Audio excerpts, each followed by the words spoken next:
A long time. Long time, yes. So how are you doing?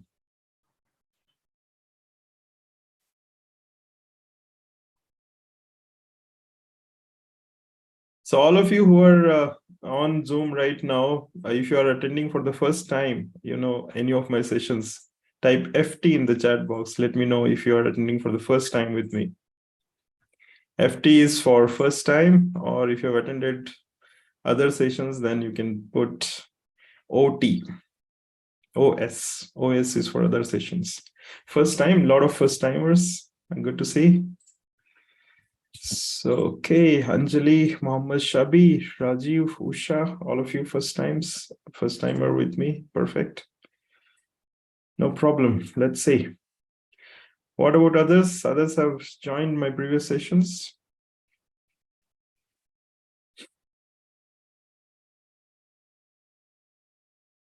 FT, Revati, Manjunath, FT. Okay, thank you.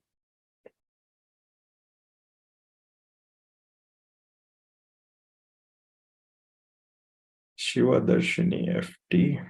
Okay. Also type in the chat box, what do you do? Are you a student studying B Farm, M Farm, Farm D, whatever? Put in the chat box. If you're faculty, type F faculty, or maybe lecture, management if you're from management. Let's see, Anjali is doing Farm D, Akshata's faculty, Anbu is faculty, Rajiv student, B Farm, okay. Mohammed Shabi professor, welcome. Manjunath B Farm student, all right. B Farm faculty, Apurva faculty, all right. Prerna faculties, okay. FT student, final year student, okay. Usha student, Janani student, all right. Good to see a lot of students here.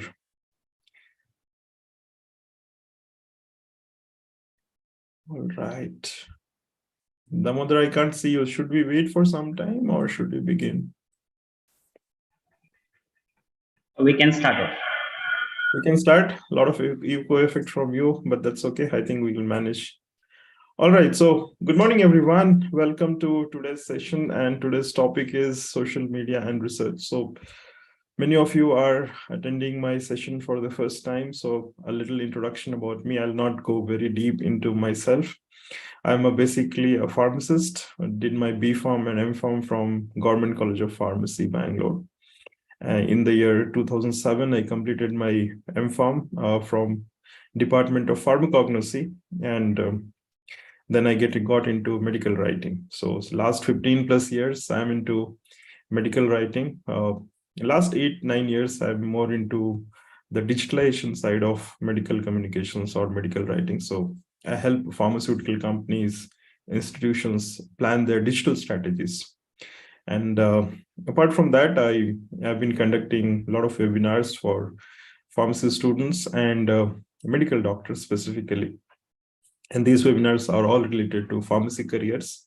I'm sure some of you have attended my past webinars. If you have, then you might know there are more than 50 plus career opportunities related webinars I have conducted. They're all on my YouTube channel. And since last 3 years, I'm doing this. So every Saturday at 2 p.m., these webinars go live. Even today, I have a webinar at 2 o'clock. And these webinars are for helping pharmacy professionals understand different career opportunities from the industry, industry experts. So all my speakers come from industry.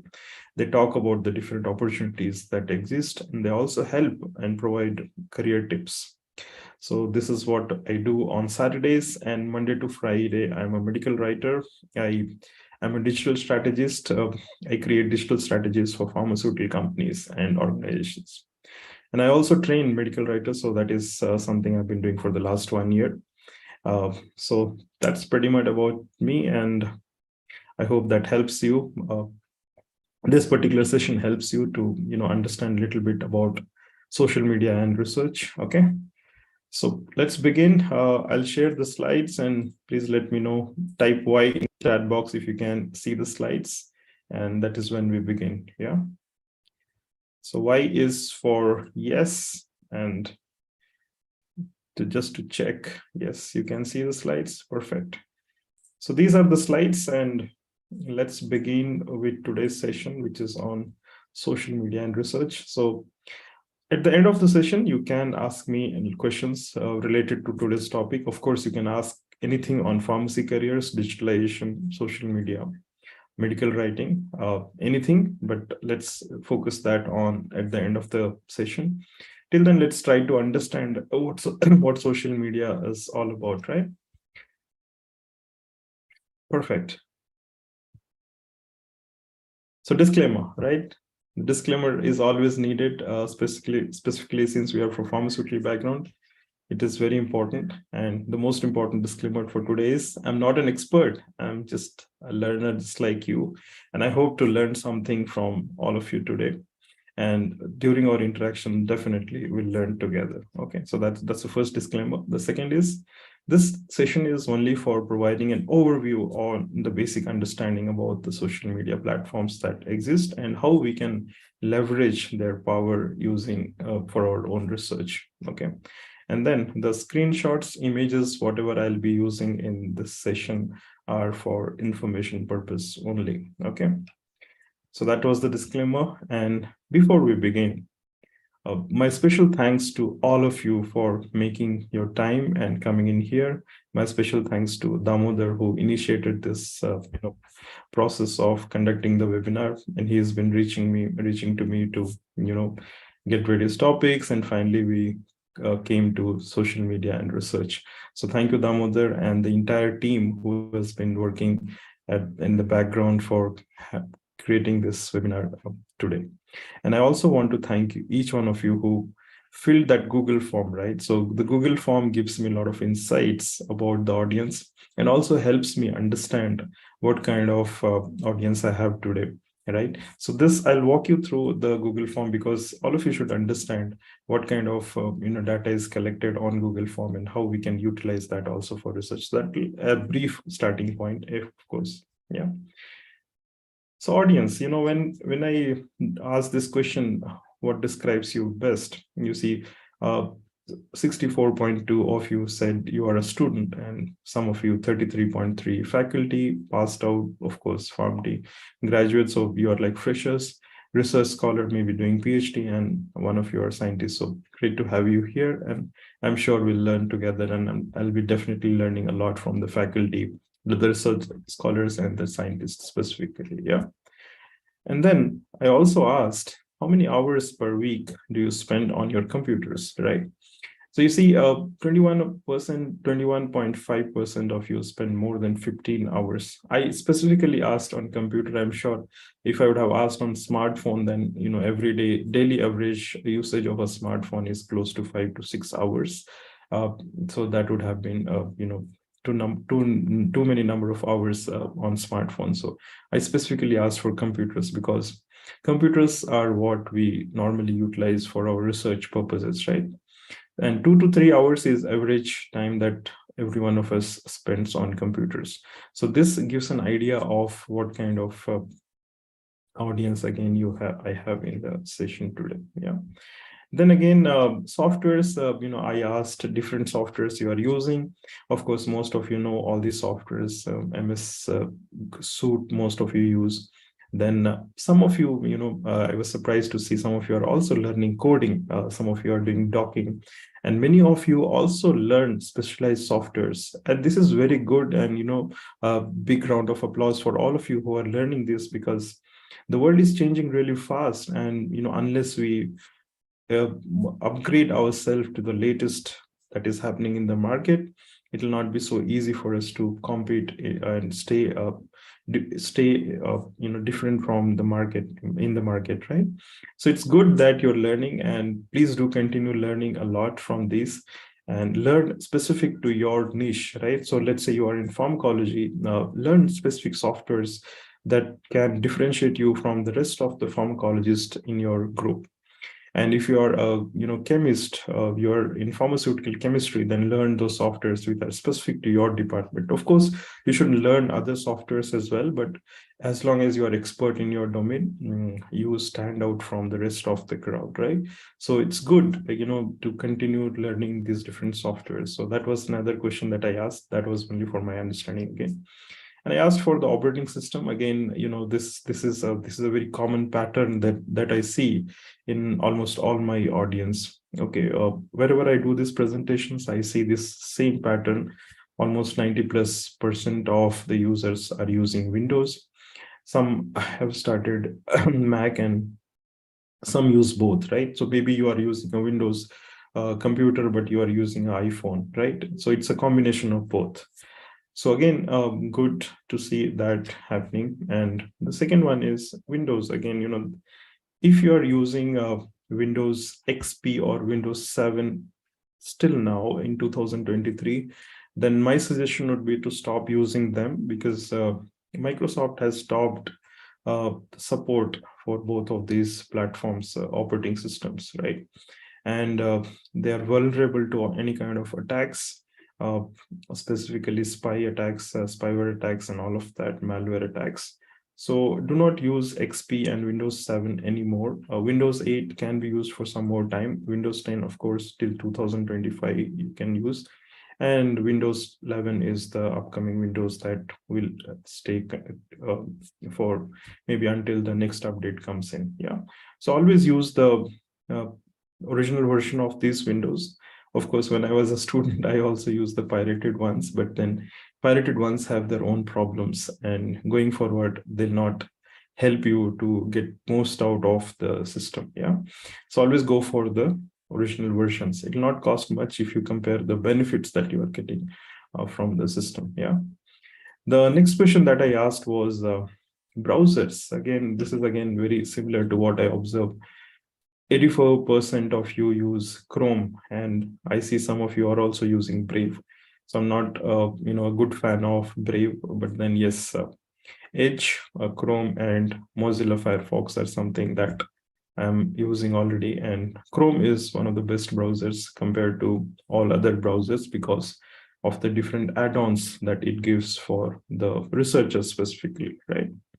So till here it is fine. Yeah, type F for fine, or FYN for fine. And if I'm going too fast, too slow, then you can just stop me. You can raise your virtual hand on Zoom, and then that will help me to continue better. Okay, perfect. Thank you for responding. All right. So one question I asked was, what are the barriers of communication, right? So this is again a common pattern that I see. Language barrier is what many of us have. A language barrier, specifically when it comes to English speaking, is majority of us face this problem. Social media, I don't understand how can that be a barrier. Of course, if you are learning social media, that can be one of them. Lack of knowledge, lack of confidence. Yes, it happens to all of us. Even every one of us have this problem, lack of confidence and lack of knowledge, right? So what we can do basically is, when it comes to barriers of communication, I suggest you do a SWOT analysis of yourself. How many of you know SWOT analysis? Type me if you know SWOT analysis. Pharmacy guys specifically, because management and others, I know that you know SWOT analysis. But pharmacy guys specifically, do you know SWOT analysis? Type me if you know it. And if you don't know, then maybe I'll just a little bit explain about it.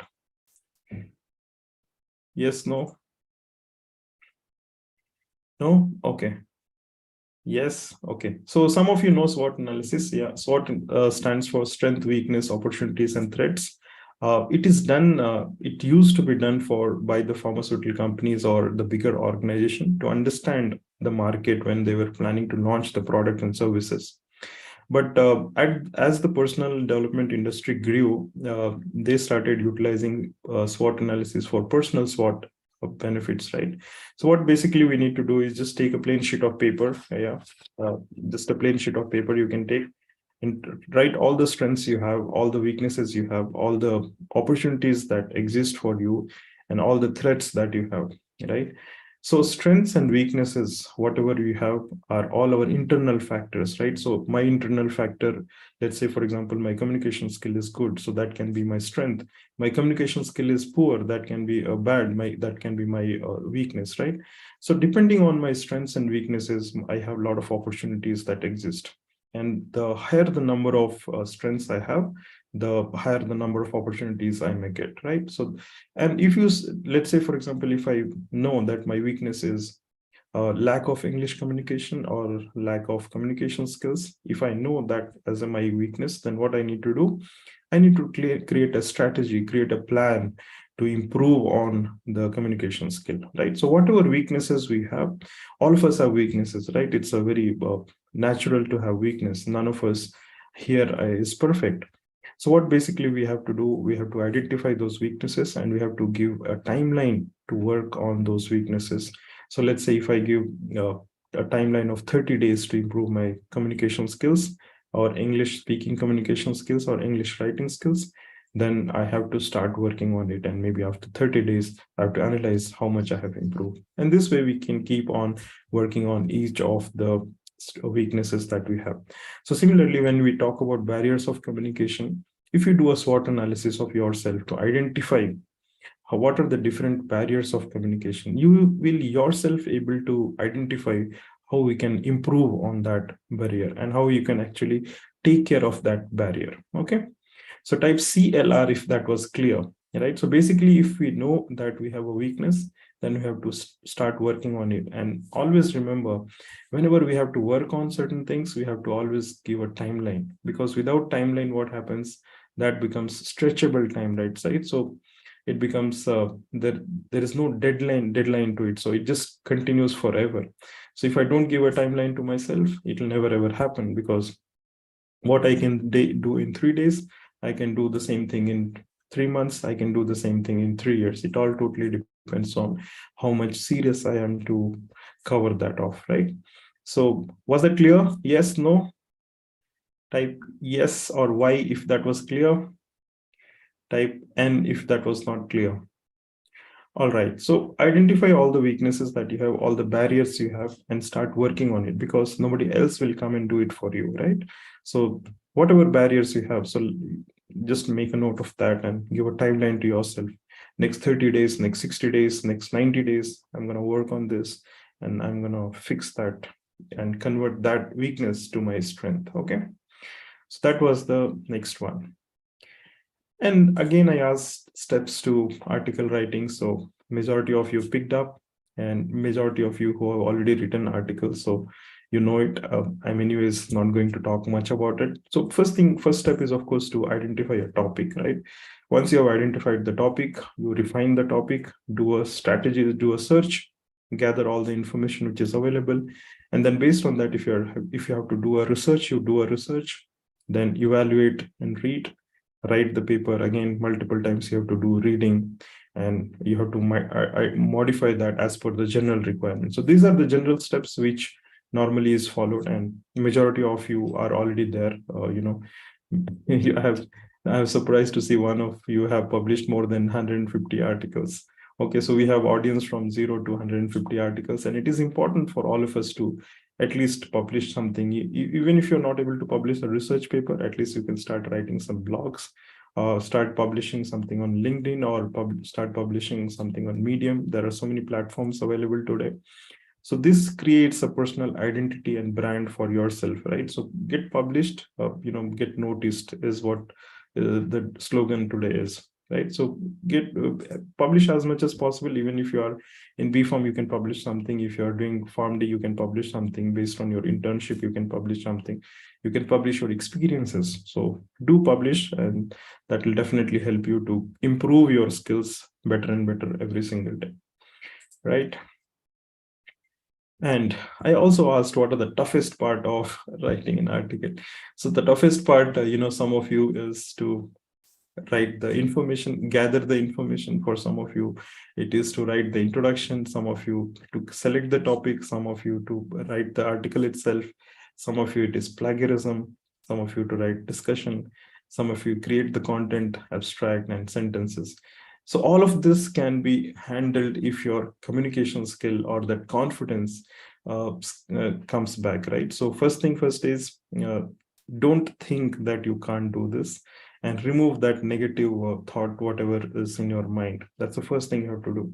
Remove everything that is negative, and then start focusing on, instead of saying I can't, say how can I, right? When you ask your brain that how can I do this, then brain starts finding answers to those questions, and those questions then become search answers for yourself, and you start working on it, right? So always don't give dead ends to your brain by saying no or I don't. Give open ends to your brain by saying how can I, and that way your brain becomes very curious and starts searching for answers. And today, in this information age, every one of us has the same kind of information which is available. All we need is how to utilize them, and there are hundreds of articles published on how to write articles. So you can just pick up one of them and read it, just focus it, and then you can start working on it. Yeah. Then today's topic, right? So I asked, what are the different social media platforms that you're using, right? So some of you said WhatsApp. So 97%, of course, of you agreed that you are using WhatsApp, Facebook, Twitter, LinkedIn, all these different platforms you're using. WhatsApp is an instant messaging platform. Of course, it is also included in social media as such, and has been used to a large extent for researchers, by researchers. So we'll understand more about that in the coming slides, and how we can leverage these platforms. So these were the different responses that I received from the Google form. And these are the insights that I wanted to share with you through that form that I collected. And why these insights are important? Because with this level of understanding, you can go to the next step easily. Yeah. So let's move on. So far, so good. Yes. Type Y if that is good. Okay. So now from here, we are actually starting the session, right? So let's see what are the contents of the slide. So is it okay so far, so good? Type good, or if you have any doubts so far, whatever we discussed, maybe you can discuss. Is it okay? Is the speed fine? Is the pace okay? Type okay if that is okay. Yeah. All right. Thank you so much for responding, all of you. Thank you. Perfect. Let's move on. Yeah. So what are the contents that I'll be discussing here? Okay. So you have done your research. You have published your research. Now, why social media comes into play is because of two reasons. One is to do the research itself. Social media can help you. And the most important part that social media will help you out is to share the research, right? So we'll understand how to share research on social media and why it is important for us to share the research. Then we'll know why social media is important, right? Social media as such, why it is important. Then we'll understand social media versus research, how to leverage that. Then we'll talk about a little bit about tools for researchers. We'll not get into deeper there. I'll just share the various tools that you as a researcher can start using. If you're using, maybe that is great.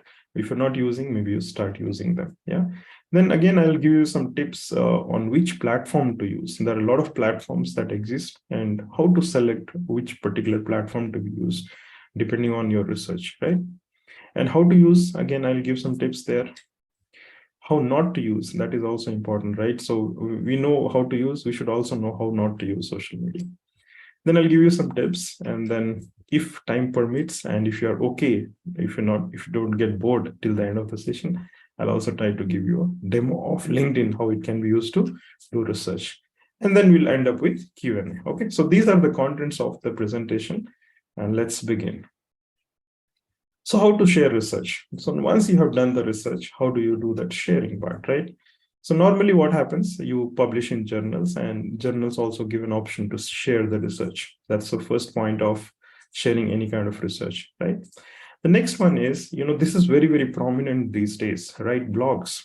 And why blogs is important today? Because you can monetize blogs, okay? So let's say you start writing your own blog, and tomorrow you can tell Google that, yes, Google, I'm creating this content, and check out this blog, and you can put advertisements on your blog. So what happens? Google starts paying you when they run these third-party advertisements on your blogs, right? So the more the number of hits on your blogs, the more the amount of payouts that you get from Google.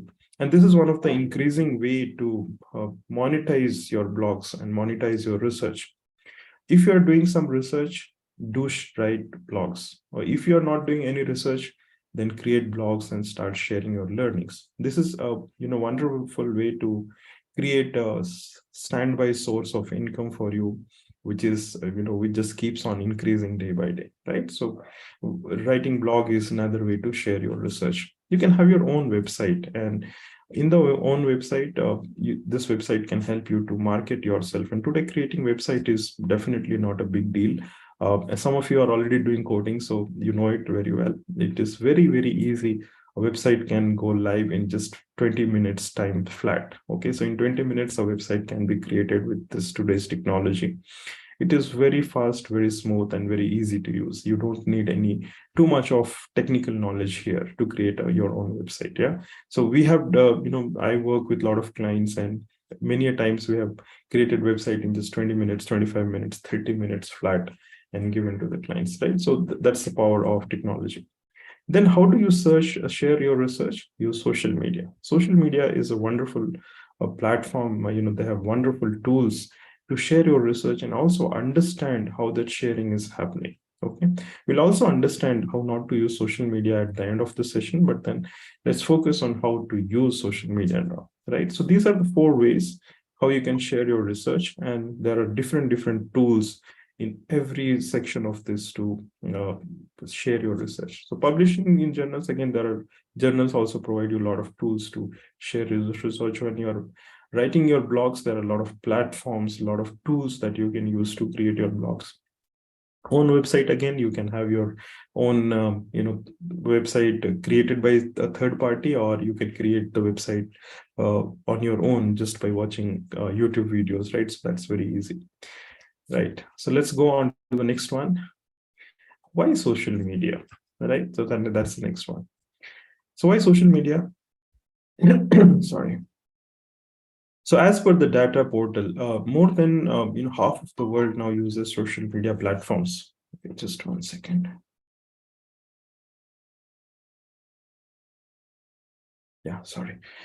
So more than half of the world now uses social media, right? So it's very, very important for us to be active on and sharing this research on social media, because you get half of the world population on these platforms, right?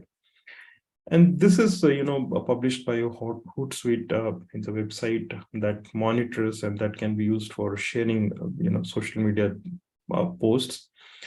According to this, 4.7 billion people are right now on social media platforms, and it just increases.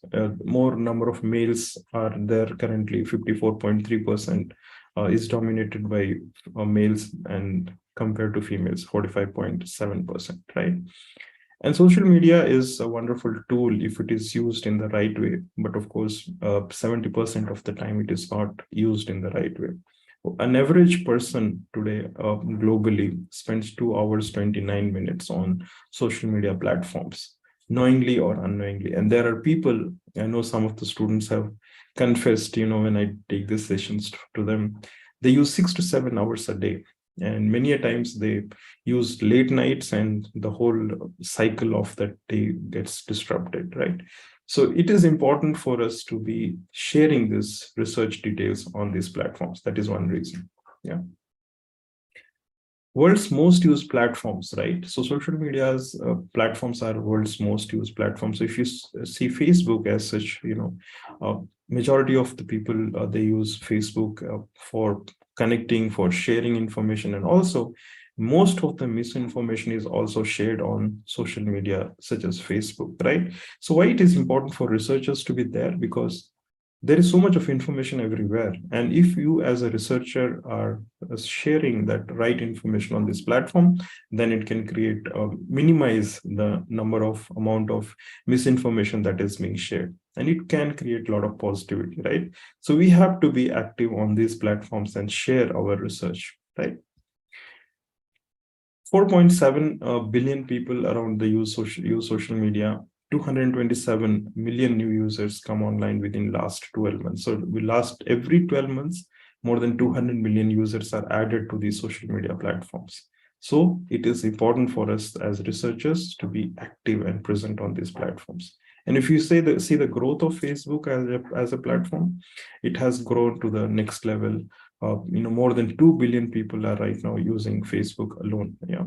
And next comes YouTube, and then WhatsApp, right?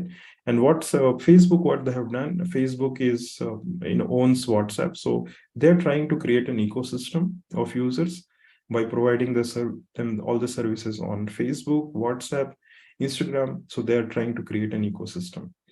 Google is trying to create an ecosystem by providing services such as Google and YouTube, and there are 25, 30 plus different services that Google also provides, right? There are analytics, there are different things that, as for businesses, Google provides. So that's the reason why we have to start using the platforms.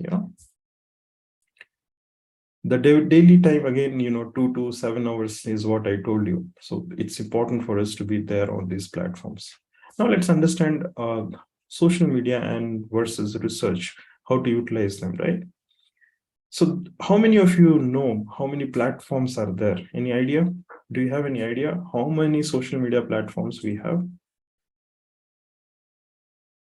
Type in the chat box, how many social media platforms do you know exist? 1, 2, 3, 4, maybe 30, 40. How many? What number do you think exists in the world today? How many social media platforms do we have? Any idea? This is a question for the audience. I'm just checking if you are here with me. Hundreds is not a good number. You have to tell me how many numbers. Yeah, specifically numbers. 2 to 3, 7, 25, 7. Okay, Damodar 25, Anup 8. Hundreds is not a specific number. You have to say specifically. Okay, Spurti 7, 9. Okay, so some of you know this. Let's see. No idea? Let's see. If you go to this conversationprism.com, it lists out the social media platforms in a very wonderful manner, something like this. Yeah. This is not the updated one. This is a very old one. There are more than 135 social media platforms that exist today. 135 plus. Okay. And almost every week, at least 1 or 2 platforms are added globally. This is a global data.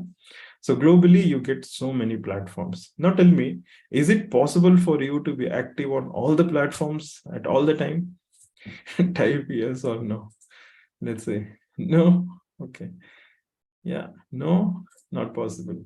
So what we need to do, we have to identify 1 or 2 platforms that actually work, right? So majority of you agree with me that it is not possible to be, for all of us to be present on all these 135 plus different platforms that exist, right? So you can download this, from this website, this image. You can get the high resolution. Anyways, I'll also send you in the WhatsApp group later on. But this is just to give an idea to you that, only for commenting, there are platforms. Okay, only for putting some data, there are platforms. Only for collaboration, there are some platforms. Only for creating discussions, there are some platforms. Okay. Only for sharing some information, there are some platforms. So you have platform for different objectives. So as a researcher, when you're doing your SWOT analysis, right? So you have to identify what is your objective, right? So without objective, without a goal, we really can't do anything, right? So first thing first is we have to set a goal. What is the objective? So let's say you want to be present on Facebook. So what is the objective for being present on Facebook? Is it only to connect with friends and family? Is it only to read something?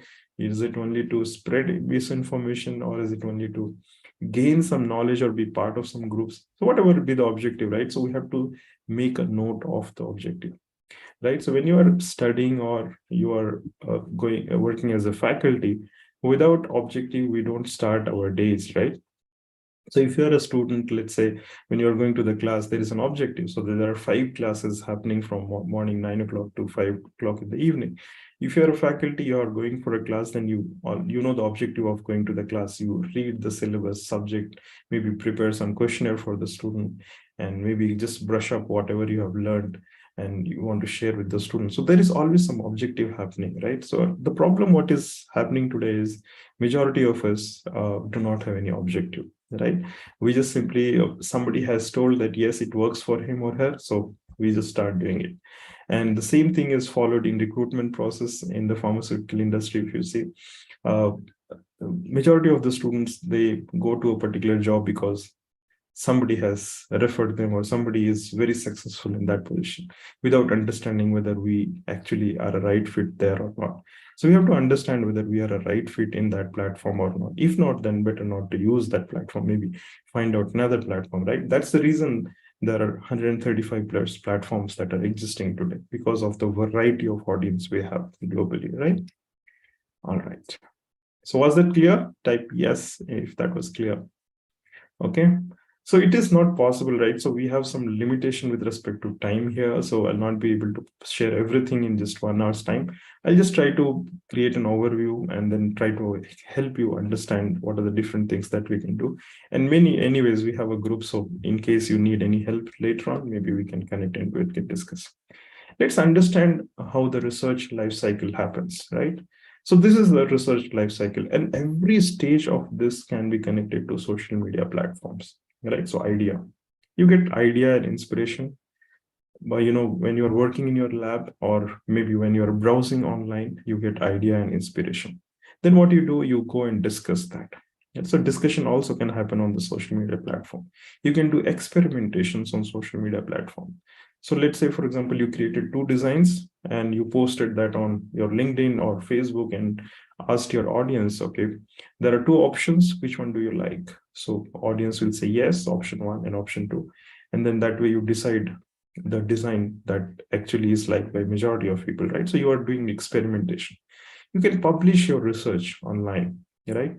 So any type of journal or a book or ebook, you can do that publication. Then next comes the dissemination. So you're sharing that information with different platforms on different platforms. And then there is engagement that happens, right? So engagement is people are liking, people are sharing, commenting, people are sharing their thoughts, people are interacting.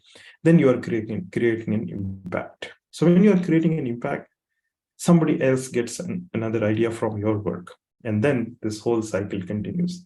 So it is always an impact that you do, impact you create, and that impact will lead to another idea that is generated.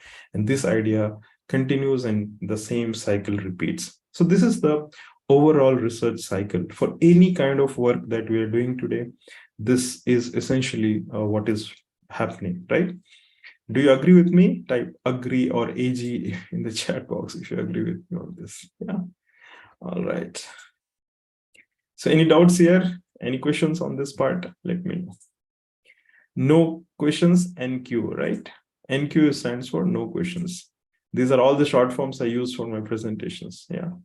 So if you are attending maybe second, third time, then you know this. All right. Thank you. So let's go. Yeah. Let's understand what are the tools that we as researchers or you as a researcher can use, right? So there are a lot of tools, again, thousands of tools, but then I have just picked up certain tools that are, freely available and they're very cost effective. So they're not so expensive. You can just use them. Maybe you can use them just for trials or just for experimenting. Yeah. All right. Perfect. Let's go on. So there are different categories under which these tools fall, right?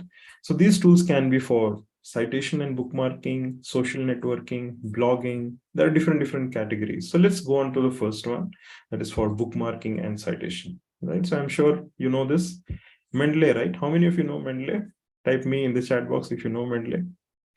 So if you know this, then I'll just skip this off and continue to the next one. I'll see how many of you know Mendeley.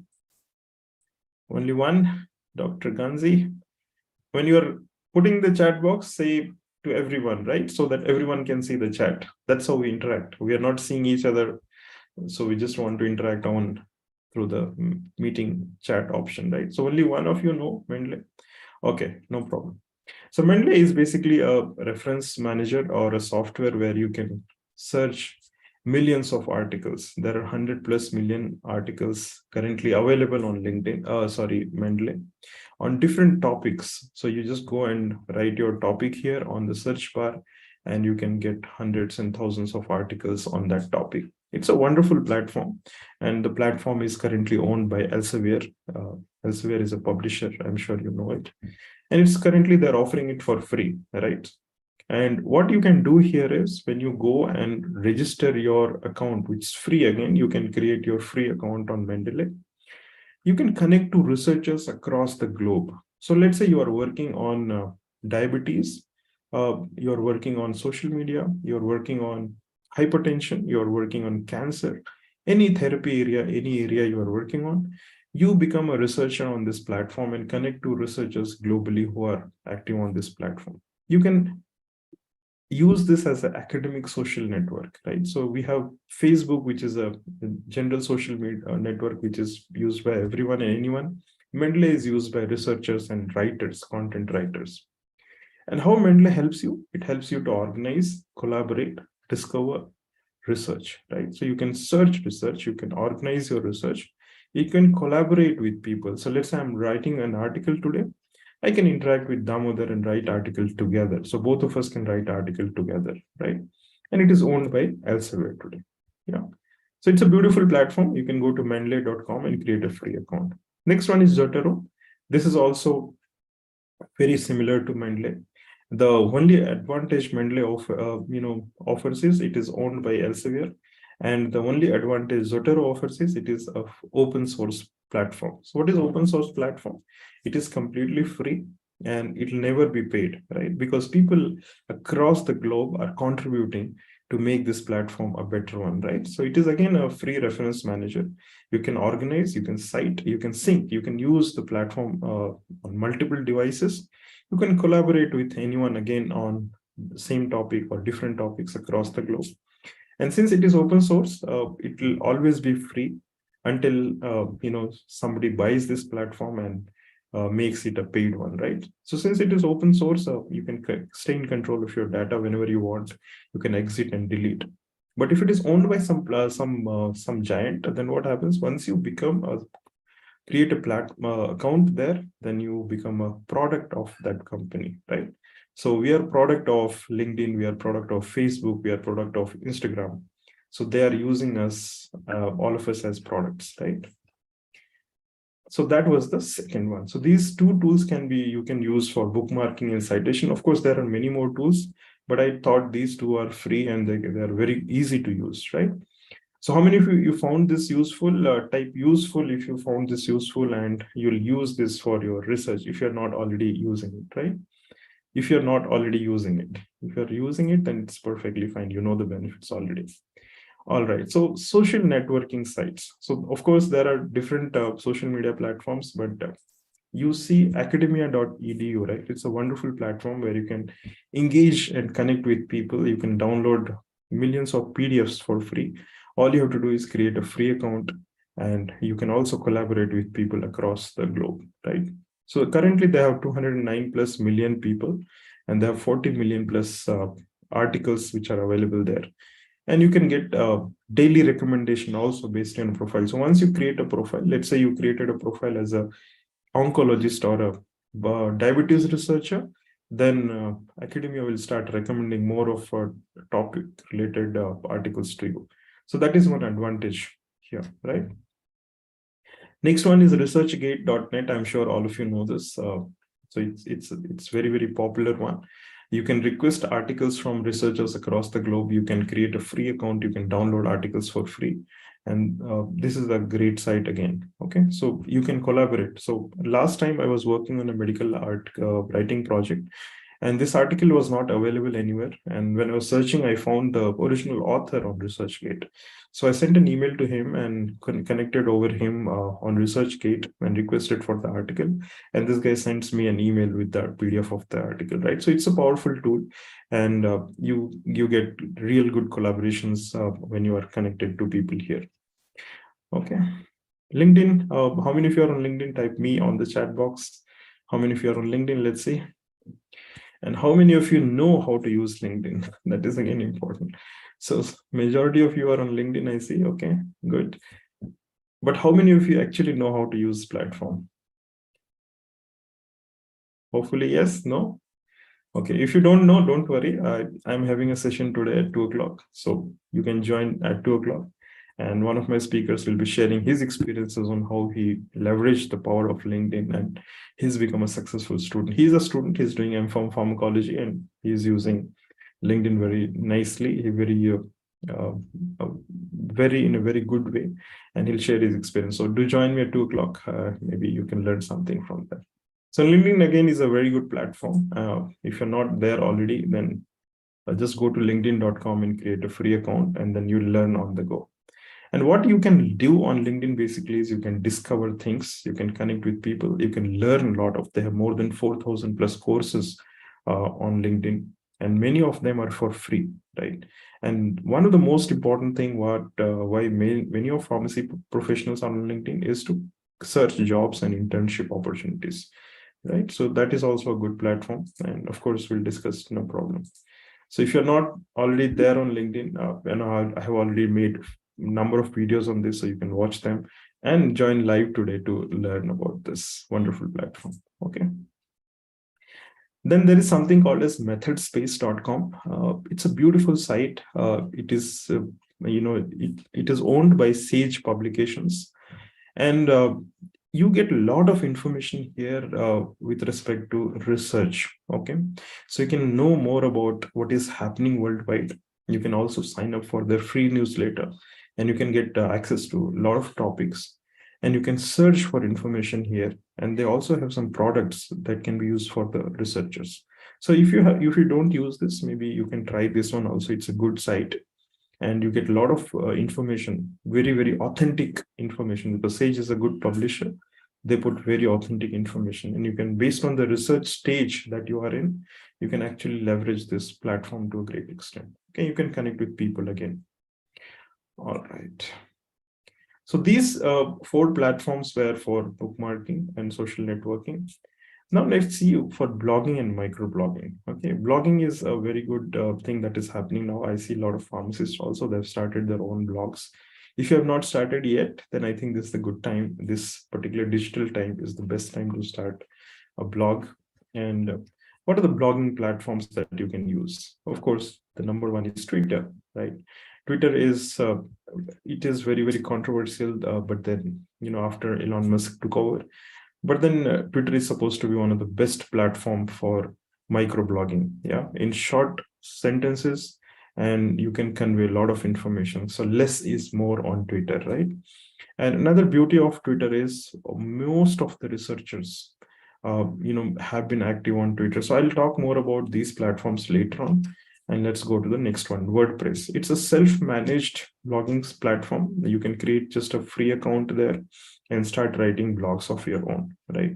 If you want on your own domain, let's say, for example, manojkumar.com, then you have to buy that domain. Otherwise, if you want the free one, then you just need one email ID and a password, and you're good to go and create your own blog. Okay.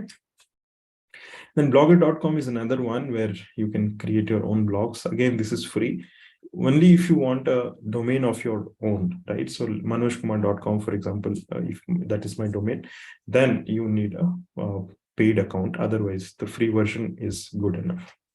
So these were 3 main important blogging sites. And then let's see what are the research writing and collaboration tools that can be used. So pbworks.com is a good platform, and you can search for information, you can share files, you can manage your whole project, you can collaborate with your team. Let's say you have one researcher in Ramaya College, another researcher in St. John's College, and one more researcher is in Singapore, right? So all of you want to share files and collaborate and manage the project together, right? So this is one of the platforms that can be used, pbworks.com. And they have paid and free both the plans. You can do the trial, and if it works for you, then maybe you can try this. And you can use for education purpose, you can use for project, you can also use for business purposes if you have a business, specifically for managing files and projects. Okay, it's a good platform. All right, Dropbox, I'm sure you know this. This is, you can create a free account and you get 5 GB of data transfer for free. And you can share files within Dropbox. You can also collaborate, right? So if you're working on the same document, you can use the Dropbox also Google Drive, again, 15 GB free, and there is no limit to the paid users. So you can have n number of files and n amount of data transfer for paid users. Okay, so this you can get started for free. You get 15 GB of data. This also you can use. WeTransfer, you can transfer up to 2 GB of data for free, and 20 GB for the paid user. There is no limit to the paid users. Depending on the plan, you can transfer the data for free. You can transfer up to 2 GB. Okay, one single file. Trello is a good platform specifically for connecting with teams, managing tasks, and also planning work together. So if you're working on one project, you can create a complete project dashboard, and you can add the team members, and together you can share all the updates of the project. So let's say, Damodar is working on one project from Ramaiah College, and there is another group of researchers working from, let's say, PS University. And then both of you want to collaborate and discuss the timeline and the work process. You can create something on Trello and you can continue your project. So it's a wonderful platform where you can chat, you can discuss about the project, you can see the timelines, you can create a calendar of the events, and also you can discuss together. Okay, so everything can be done here. It's a good platform for researchers. Rizoma.com, I'm not sure if you have heard of this. This is free, completely free tool, and I have put it in the end because most of you will be interested to try this. You can chat with your researchers, you can create a doc, you can also create a mind map. So right now what I'm using is a mind map. It's not a normal slide that I use. Okay, so similar slides you can create on Rizoma.com. Yeah, it's a good platform. Just for trial, if you want, you can just try, and then you can go for another versions of it. Yeah. Perfect. Let's go to the next one.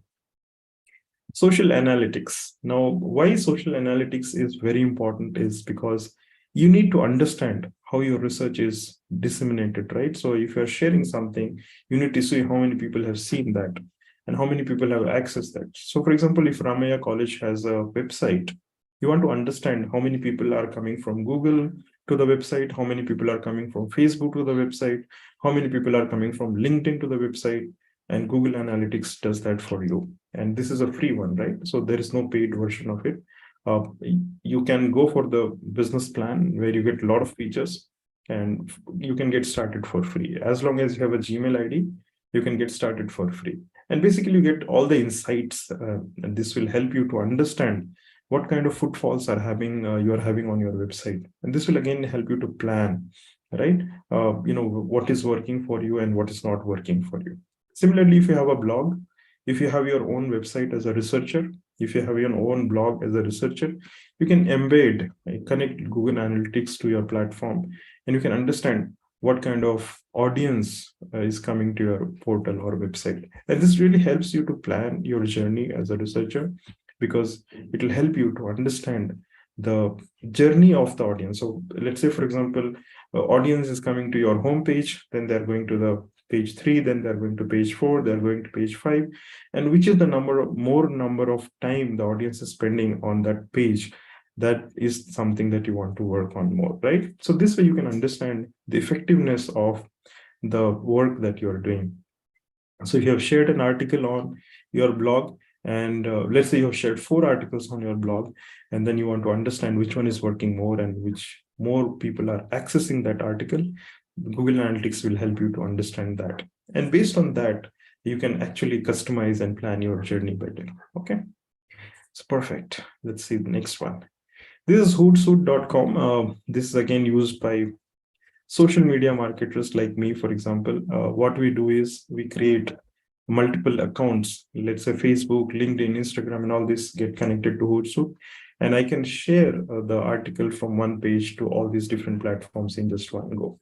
And I can understand how the sharing is happening, how people are using that article, how many likes, how many comments are happening. And based on that particular analytics, I can actually plan how to update and modify the contents in my next post, right? So this is a wonderful tool again, and mostly it is used by digital marketeers or businesses to understand the effectiveness of their posts, and also to plan their post for the next 30 days, 60 days, 1 year, something like that. Yeah. So for some of you, this can be a new thing, but then this is very good going forward. If you learn these tools, they'll definitely help you to create a niche for yourself. Yeah. So somebody wanted to talk. If you wanted to talk, please let me know and then we can talk. No problem. Sproutsocial.com is a great tool, specifically if you're doing a research. You can go and find out a lot of information here. This is a good tool, actually.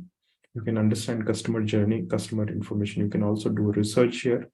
It's a good tool, yeah. So basically, you can use this tool to manage your social media platforms, and you can get started for free. You can use the trial account, and if it works for you or the organization, you can go for the paid version. All right. Now, for market research, right? So some of you in the management or in pharmaceutics department, you will also be interested to understand what people are searching online, right? So for that, you can use Google Trends. So the site is trends.google.com. If you go here, you can see what people are searching and what is the kind of volume of that search, right? So let's say, for example, you go in on this website and type, let's say, COVID-19 in 2023. So it will tell you how many people from which area, which region have searched this particular keyword, right? So why this is important? This will help you to understand the current trends of searches, and it can help you to understand what is the world searching, and maybe that can spark an idea for you, and maybe you can initiate a research based on that one single idea. Yeah. So Google Trends is a wonderful tool. Again, it's free. It's offered by Google, and all you need to access this is through. Once you have the Google account connected, then you just access the tool for free. All right. Perfect. So next one is buffer.com. Again, it's a paid tool. It's not free one. But then what you can do on this tool is you can get started for free, but then going forward, you have to pay. You can do surveys. You can create a lot of survey. You can create feedbacks. You can get the personality of the audience. So let's say, for example, if I want to run on my Facebook and understand what kind of audience I have on my Facebook, I can just do this through this persona tool, right? I can understand how many males, how many female, what is the kind of education they have, what is the kind of activity they do on Facebook, and what is the kind of activity they do on these other platforms, right? And also another tools that you can access is data tools, how to analyze your audience, right? So let's say, for example, you have 20,000 followers on one of these platforms. You want to understand what is the kind of persona of those followers. You can use one of these tools, right? So they are very good tool specifically to help you do market analysis, okay, to understand your audience better. So let's say you are planning to launch a nutraceutical and you want to do a basic research of what people are searching. So you start with Google Trends, and then you understand where is your audience and what kind of audience you have and what kind of searches they're doing. So this way, what will happen, you can create some idea for your own research and plan your research journey better. Okay. So these are two tools that you can use for market research. So was that useful? Type not useful or useful in the chat box so that I know that was useful to you. Now you have so many different tools, right? You have hundreds of them. I have just compiled some of them for you. There are, of course, many more in my library. If I start compiling, maybe I'll get few hundreds of them. But then only few that can be used effectively and without much of technical knowledge. That is again important, right? Because our upbringing as pharmacy professionals is, we are not so technical, and we somehow hate technology. Of course, we don't hate technology for using a smartphone and other things, but for learning purposes, we hate to use technology. It's a bitter truth. I don't know how this has happened, but then for learning purposes, we don't want to use technology, which is again a very, very wrong thing. So based on your requirement, again, for that, you have to do a SWOT analysis of yours to understand what you want to do and which platform will work for you. Once you have made a note of certain things, then it will help you to understand the tools better, right? So let's see what platforms should we use, right? Now, there are so many platforms, right? So choosing a platform will depend on certain factors, right? And what are those factors? One is the reason that you are using to use social media. Let's say you are conducting a research on students. So currently, where are the students? What platforms they use? Can you put in the chat box? So let's say you want to conduct a research on students. So tell me where the students are currently, which platforms they use most. You can use chat box just to let me understand what platform the students use. You can put in the chat box. YouTube, okay, YouTube is one. Instagram, yeah. So Instagram, what about others? Dr. Ganji says Instagram. What about Reds? ChatGPT, okay. YouTube, LinkedIn, okay. So by the way, for some of you who are very familiar with ChatGPT, very soon universities will start banning it, and some of the universities in Bangalore have already banned it. I know RV College, they have banned it recently. They're also planning to ban the whole IP of that. So, don't get there so fast. Use it for research purposes, it is fine, but we should not depend too much on these technologies also, right? Specifically, wherever our brain is not being used, we should stop avoiding those technologies, because the more dependent we become, the more frustrated we'll become once the technology is not accessible to us. And this has happened to many people. So better to use them very judiciously and try to focus on utilizing more of our brains. That will help us a lot, right? So how do you choose a platform? Let's say, for example, your audience is youngsters, the college goers, right? So they'll be available on Snapchat or TikTok or Instagram, right? Most of them, they use these platforms. So better to be doing this surveys or research on this platform. Let's say you're doing a research on businessman and the CEOs and MDs of the companies. Then you go to LinkedIn as a platform or Twitter as a platform, because that is where these people are present. If you want to do a research about the pharmaceutical companies or the biggest companies of the world, then you go to LinkedIn again. More than 65 million companies are present on LinkedIn today. So it is becoming easy for you to search and know more about all the companies on LinkedIn, right? So first thing is you have to find the reason why you want to use a platform. And once you've defined your audience, that my audience is XYZ, then you can easily go and search for that. Yeah. Next. Then you have to also understand what other researchers in your area are using. So let's say if you're working on oncology and you know that majority of the researchers are using ResearchGate or academia.edu or Twitter, then you have to go there and use those platforms, because most of your like-minded researchers are already there, and you'll be able to understand what they're already doing, right? So for example, COVID vaccine, COVID related research, first it got published on Twitter, right? So first information came from Twitter, and they told that yes, they have found something which can be useful for treating COVID, right? So Twitter was one of the platforms that shared this information for the first time in the history, right? So that is how the platforms work. So depending on the type of research or discipline you are in, you can choose that platform. Yeah. Type of content, again, if you're sharing only images or very short videos, then maybe Instagram can be useful. If you're sharing too much of good content, yes, somebody is trying to talk, no problem. Okay. Okay. Anybody wanted to talk, please let me know. Maybe you can raise your hand and talk, no problem. Okay, yeah. All right. So if you want to talk, just raise your virtual hand and we can discuss. Okay, perfect. So depending on the type of content, right? So let's say if you have a blog post, you can share that on LinkedIn. If you want to just share a short video of 10 minutes, you can share that on YouTube and Instagram and Facebook and on LinkedIn also. If you're sharing a very 30-second content, 30-second video, you can share on stories on Instagram or stories on YouTube or stories on Facebook, and now status on WhatsApp also, right? So depending on the content, depending on the information that you want to communicate, you have to choose the platform. Next, depending on the audience that you want to reach and engage. So I gave the example of Instagram. So if you're interested to engage and connect with college goers, then Instagram can be a platform.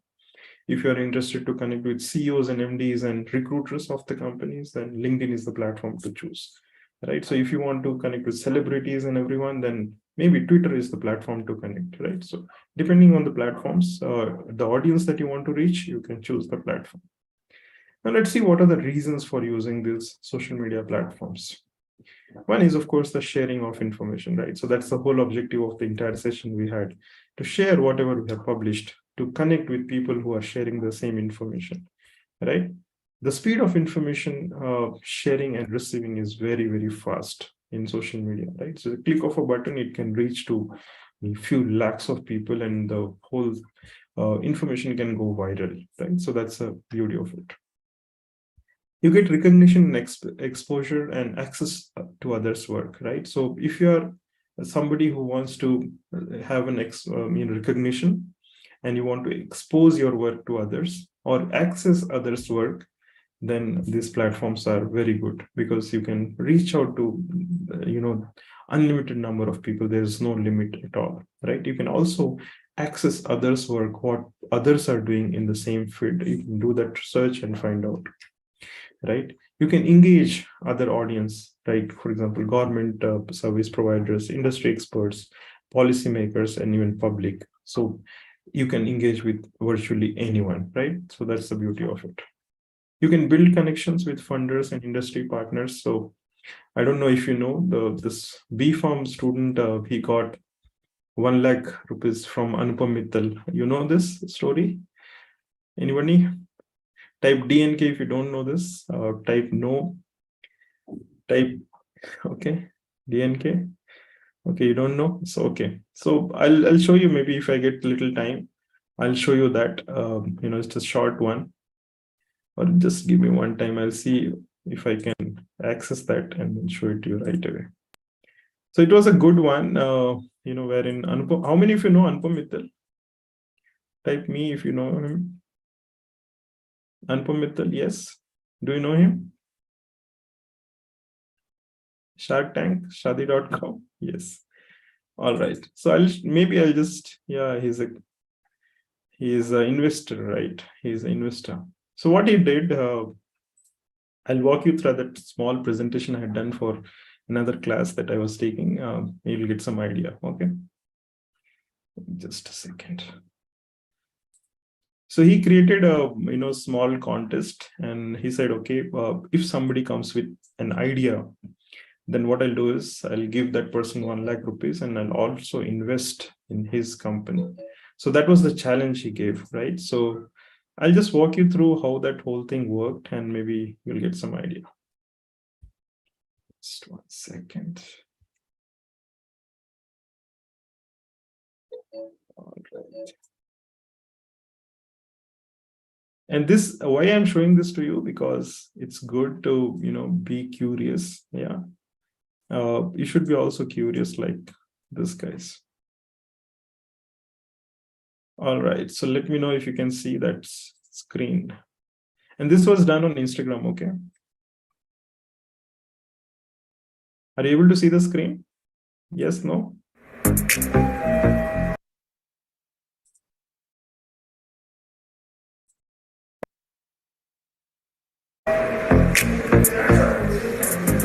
Anupam sir, Yes. I have an idea, sir, but पता नहीं कैसे करूँ और पैसे भी नहीं है, क्या करूँ? Can you help me? So you want a dream deal? Yeah. तो यहाँ क्या कर रहे हो? Go to Instagram and make a reel. Yes. So what was the objective? The objective was, he said, I have an idea, but I don't know what to do. So that was the question, right? So what Anupam said, if you have an idea, what are you doing here? Go to Instagram and make a reel. So that was a reel challenge, okay? And it was a dream deal. The challenge name was Dream Deal. So listen to this. Are you able to listen to the audio? Yes, no? Yes? Y for yes? Okay, perfect. Thank you. Go on. Yeah. That's right. Now to get a deal, all you need to do is make a reel. All you teenagers out there, आइए Instagram पर और एक reel बनाइए and tag me, Anupam Mittal, and Dream Deal is tell me your XYZ. X stands for what do you want to do? Y, obviously, why do you want to do it? And Z is how are you going to use the money? Okay, so he wanted anyone to create a reel, and then there are three answers, three questions you have to answer: X, Y, and Z. X is what you are wanting to do, Y you are wanting to do, and how you'll use that 1 lakh rupees that is given to you. So that was the challenge, and this information you have to share in 30 seconds. Okay. We are going to give away grants of up to 1 lakh rupees to deserving winners to make your dreams a reality. What are you waiting for? Read the rules and criteria down below. They're all there. And yeah, get started. Time's running out. And one more thing, keep it under 30 seconds. And don't forget to be creative. You get full marks for creativity. So you have to be creative. You have to make it in 30 seconds only. And this was the content that was posted along with the video on Instagram. Okay. All right. Damodar, you are here.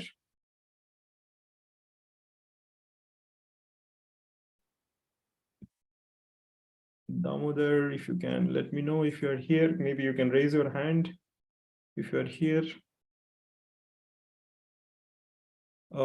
I see there are already 100 participants. If others are finding it difficult, then maybe they should use the YouTube to connect. I have already shared that link.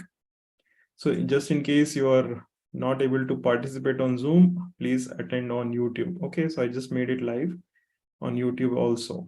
Okay, I just put that message in the WhatsApp group. Please join here if you are not.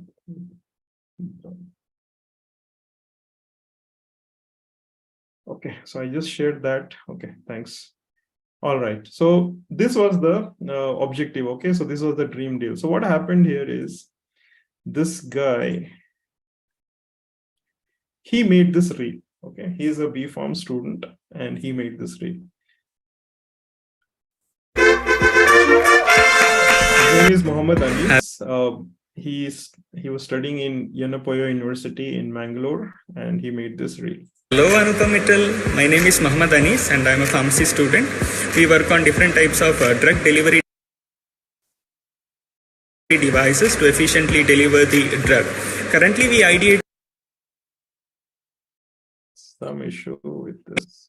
3 designs of drug delivery device for a disease called as VATS, which is caused by HPV virus. The fund will be utilized for 3D printing the product as well as filing the IPR as well as further research. It would be a great help if you can fund us, and thank you, sir.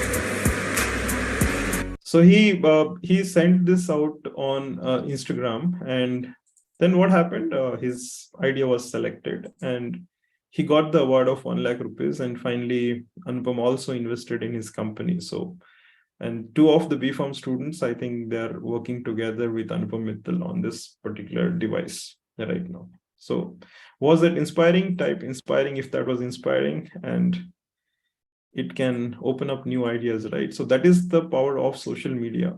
You can utilize for anything and everything. All you need is a little idea of how to utilize the platform.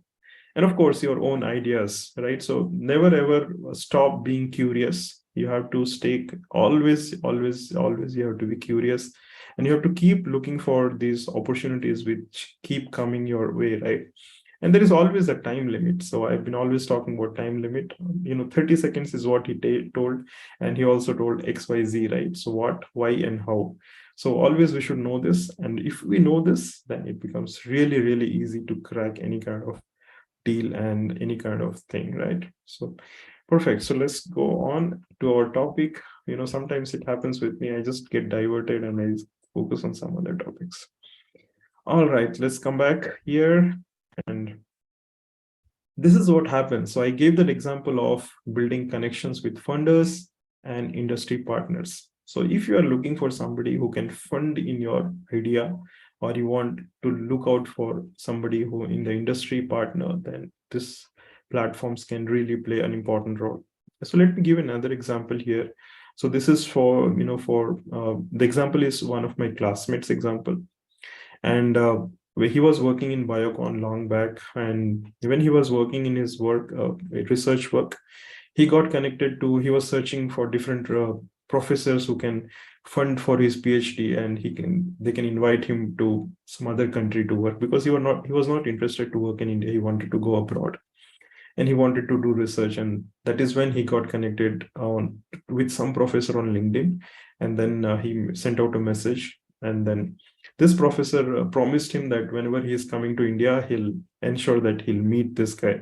And he was still working at Biocon, right? So this professor came for a conference here in India, and then he messaged him that he is coming to Chennai and he wanted to meet. And this guy went to Chennai and met him. This professor was so inspired by this friend of mine that he instantly suggested him to come and work in Singapore. And that is when he got an offer in PhD, and then right now he's settled in Singapore. So it just happens. All you need is to keep looking for those opportunities, and your goal has to be perfectly fixed, right? We should not keep changing our goals. In majority of the cases, we keep shifting our goals from here to there, and that is when the problem happens, right? So this is one reason why you can use social media. And of course, the second reason, the last reason, is you can use it for self-promotion and branding. Once you're there on these platforms, you can always use it for self-promotion and branding. Personal brand is absolutely important. And if you're not present on Google today, if you're not present on these social media platforms today, if you're not searchable online, then you don't exist for those, population that is on social media platforms. So being searchable on these platforms is absolutely important. And that is when these social media platforms can play an important role, right? And then another very important reason why for researchers specifically is, you can collaborate with anybody in this world today. The world has become one, and with so much of tools and technologies in place, you can work with anyone across this globe. I have been conducting these webinars since the pandemic stuck, and I've got so many speakers from different parts of the world, and I've been interacting with them through LinkedIn and get them here, invite them as speakers. They come and they share their knowledge. So how this has happened? This is only through the power of social media or platforms like LinkedIn, right? So collaboration can become really powerful if you know how to use these platforms, right? So these are some of the reasons that why we should be using social media platforms for good, yeah? Now let's come to YouTube. YouTube, some of you told that YouTube is a powerful platform. Of course it is, right? So YouTube is world's largest search engine after Google. Majority of the people are using YouTube as a platform, except in some countries like China where it is banned. The entire world uses this platform for searching information. More than 500 hours of content is uploaded on YouTube every single minute, okay? So even if we, the day we are born, we switch on YouTube and play it continuously, we won't be able to finish the entire content in the entire lifetime of ours. So much of content exists on YouTube today, right? And that is when some of you had put in the form that there is so much of information what to consume, right? So that is when I'm coming to this point. When there is so much of information, that is, we are always overburdened with information. Now, what to choose, what not to choose.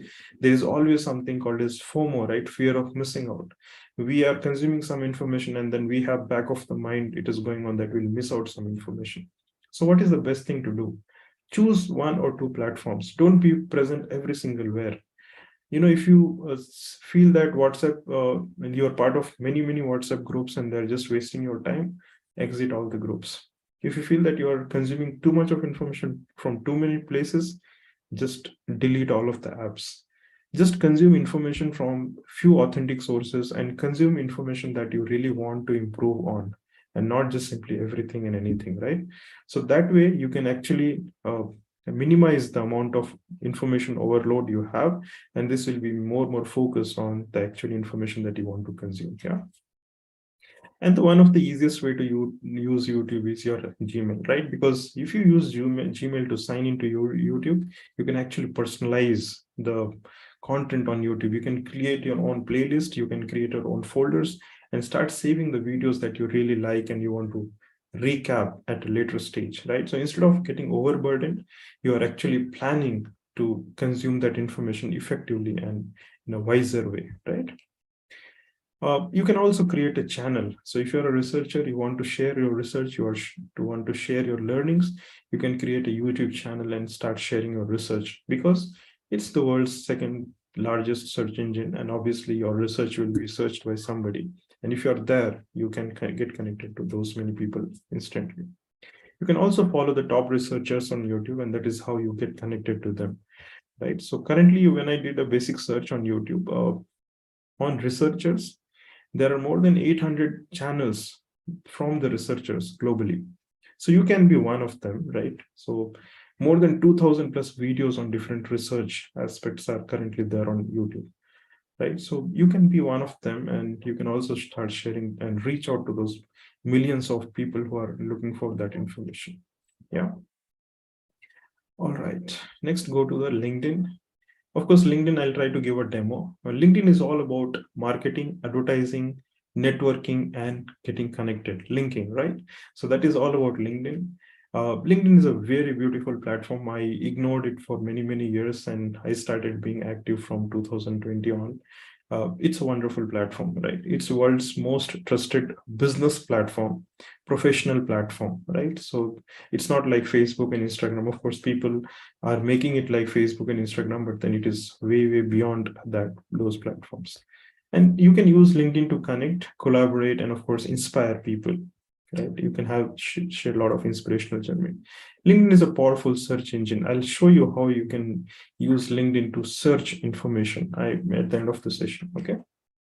You can create your profile and optimize. If you don't understand these two terms, don't worry. You can go to my YouTube channel and you can search for LinkedIn, and then you can get all the information there. I've created a lot of videos. I think 4 or 5 hours of content I have created already. You can search with the hashtag ManojInFarm and on LinkedIn or on YouTube, and then know how to create profile, optimize it, use it for searching job, and so many. I'll share some of the resources at the end of the session also with you. Yeah. So that was LinkedIn. So we covered YouTube, LinkedIn, and let's come to Twitter. Twitter is the world's largest microblogging platform at this point of time. Okay. And if you see the research sharing that happens on Twitter, it is, large amount of research is being shared on Twitter itself. I talked about COVID-19, the first research that happened, the first outbreak that happened, all of that was shared for the first time on Twitter. So that is the power. So if you want to stay ahead of your competition, you want to stay connected with those who are like-minded in your kind of research, then I think Twitter is one of the best platforms to stay connected. Another beauty of Twitter is, you share the information in a very short sentences, right? So you're not spending too much of your time in reading that content. You're also very conscious about your writing, because you're putting only the right keywords to create that content. So that is how your communication skills will definitely improve if you start using this platform, right? 55% of the scientists, researchers, and scientific organizations are currently on Twitter. Okay. And 1 in 40 scholars, researcher is on Twitter. So it's a big number, right? So being present on Twitter is definitely useful, according to me. And this one, Wikipedia, I'm not sure if you've heard of this. Have you heard of this earlier? Type DNK if you have not. Okay. Or if you're hearing for the first time. DNK. Okay. All right. Then you'll find this useful. Okay. So Wikipedia is a good platform. It's like a online tech dictionary. So especially for those who are non-technical. So for us, like we are pharmacists and management people, we are not having much knowledge about technical aspects, right? So for us, whenever we want to search on anything, instead of going to Google where you get anything and everything, you can use this platform called Wikipedia. It's a free platform. You can search the technical terms and applications, right? And it gives a very nice information and definition about that. So you learn from there. So instead of stopping you saying that no, I don't know this and I don't know this, better to go here and start learning small words. Little you can learn something today and learn something tomorrow. So today you learned, let's say, 2 words. Tomorrow you learn 2 words again. And this way, at the end of 1 month, you'll have so many new words, at least 60, 70 new words to learn. It's a beautiful site. You can explore this for your own learnings. Okay, so make a note of this, Webopedia, and it is very, very friendly to non-tech users. For tech users, you have so many different sites, but I find Webopedia as a very good site, especially for the non-tech people like us. Okay. All right. The next one is the Internet Archive Search. Have you heard of this? Type DNK if you're not aware. I want all of you to participate. It looks like majority of you are not participating in the chat. If you've not heard of this, then type DNK. Yeah. All right. So what is Internet Archive Search? So what happens on the internet is, let's say there are some websites. Okay. So after some times, the websites become dead. So people don't maintain the website. So if you want to find those websites and softwares and links that were active maybe a few months back, but they're not active now, you go to this site. This is an archive of the entire internet. It is also called as Wayback Machine, and it can search. You can search all the old files, old data, old news, all the archived websites, even archived softwares, those softwares which do not exist anymore online. You can search all of that here. Okay, it's called as a Wayback Machine. Okay, so anything and everything that does not exist online is existing here. So let's say you are searching on an article and it's like a backup. Yes, Anjali, you're right. It's like a backup. So it just creates a copy online and it stays there forever. So let's say you are searching on a website and after some time you come to the website and that page does not exist. You can go here and search the same text. You'll find that whole page existing here. So it just creates a copy of every single website, every single software that is available online today and may not be available tomorrow. So it's an archive for you, right? So you can save this link also, and definitely it will be useful. So maybe take a screenshot of this one and save it for yourself. Okay, Internet Archive. It's an Internet Archive. All right, there are many others. Of course, Google Scholar, I'm sure all of you know, so I'm not going to touch that. Okay. Or maybe I'll just walk you through a little bit. So you need a Gmail ID to access Google Scholar. And there's the link scholar.google.com. And once you go to Google Scholar, all you have to do is go to your profile. And why it is important? Because if you want to share your research, people want to know who that researcher is, right? So if your profile is incomplete, if your profile does not have a picture, you are not visible to them. So your identity is becoming important here, right? So create an identity of yours on this platform, create a good profile picture, follow the instructions. There are a lot of instructions that they've given. Once you follow that, add your university and the institutional email ID, right? Once that happens, your amount of spamming will be reduced. And also it will create an authentic profile of yours on Google Scholar. Many of the researchers, they publish articles, but they don't create profile here. So what happens is your research is not visible to world. When people are searching online, they don't find your research.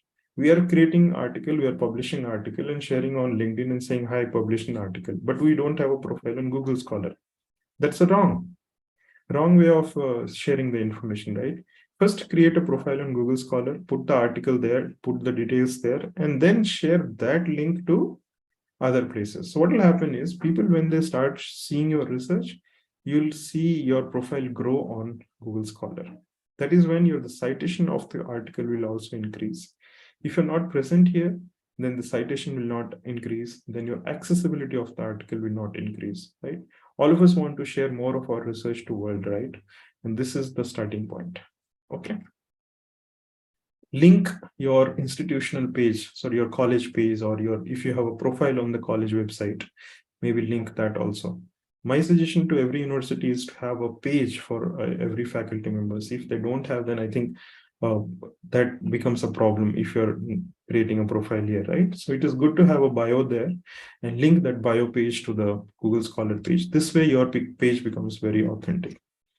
Yeah, and add all the publications. Everything that you have published, whether it is on the world's best journal or the paid journals, whatever, put that information here. And the most important is keep your profile public. If you keep your profile private, then your profile is not accessible. Then Google will not search your profile and Google will not showcase your profile to the world. So you have to keep your profile public. And all of this information you can find in your settings page. Once you go to the profile page, you'll find all of this information there. Okay. And once you make it public, then what happens? You are actually available to the world. This is how a typical page of the researcher will look like. And there is a follow button here, right? On the top right side, if you see, there is a follow button. And other researchers who are also working in the same area, then start following you. And that is how you are creating your own community of researchers on the platform, right? So this is a great platform.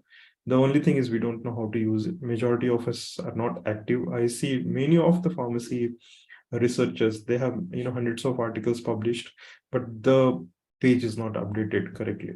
Yeah. So what are the advantages of this? Many advantages, of course. You can save articles to read later, and this way you can declutter your space, right? So you are saving your article on your Google account. You don't have to take printouts. You don't have to save the PDFs other places. Just save it there, and whenever you want, just go to that folder, open that, and read it. It's easy, right? And when you are available there, you are also citing other articles in different styles, and people are also able to use your research for citation. So that is the number advantage too, right? And when people are searching your articles and they're citing your articles, then you get this data. How many people have accessed your article, how many people have cited your article, where it is cited. And this gives you a lot of self-satisfaction. And this will also encourage you to do more, because whatever you are doing is being utilized. It is being used by people and they're finding it informative and useful, right? So those are some of the advantages of using Google Scholar as a platform. Now let's see a little bit about ResearchGate. Of course, I'm sure you know this. So you can register as a researcher, as a student or an academic professional. You can also register if you're from the government or corporate or an NGO, from medical side, or even if you're not a researcher, but just journalist, or like people like me. I'm not a researcher, I'm just a medical writer, so I can create a profile there and search content and write content. And you have more than, I think, 30 million people currently on this platform, including all these Nobel laureates from different countries. Okay. And you can access more than 135 million publication pages. That's huge, right? One place you can access all of this. And you can stay updated and connect with researchers globally from different parts of the globe. You can connect with people. And this is how it looks like. So once your profile is activated, you can see this statistics, right? So last week, how many people have seen your profile and what kind of citations have happened. If you have connected with somebody, all of the details you can see. And this kind of helps you to improve your visibility to the world. And you see what is working for you and what is not working for you. If something is not working for you, then you take necessary remedial action to improve your presence there. All right. And how do you use this? Very easy, right? So just go to this website and, select what type of researcher you are, and then enter your name, institution, email ID, and choose a password. Always choose a password with a combination of name, numbers, and all of that. If you're using Chrome, then Google also gives an option to create an automated password system. And it will save your password in your account, a Gmail account. So you can use that also instead of depending on third-party websites for creating passwords. Once you finish off that creation of an account, email will come to your inbox. Sometimes this email goes to your spam folder.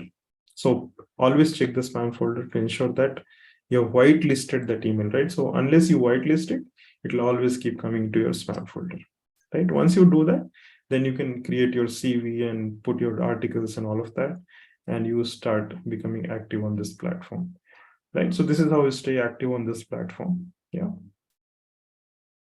Now the blog, last one in this series. So you can have your own paid blog, which you can have your own website on your name, and you can put whatever information you want. But when I say whatever, we're not supposed to add anything and everything there, right? It has to be always authentic information and always related to the profession that we are in, and always has to be inspirational to others, always useful to others. Okay.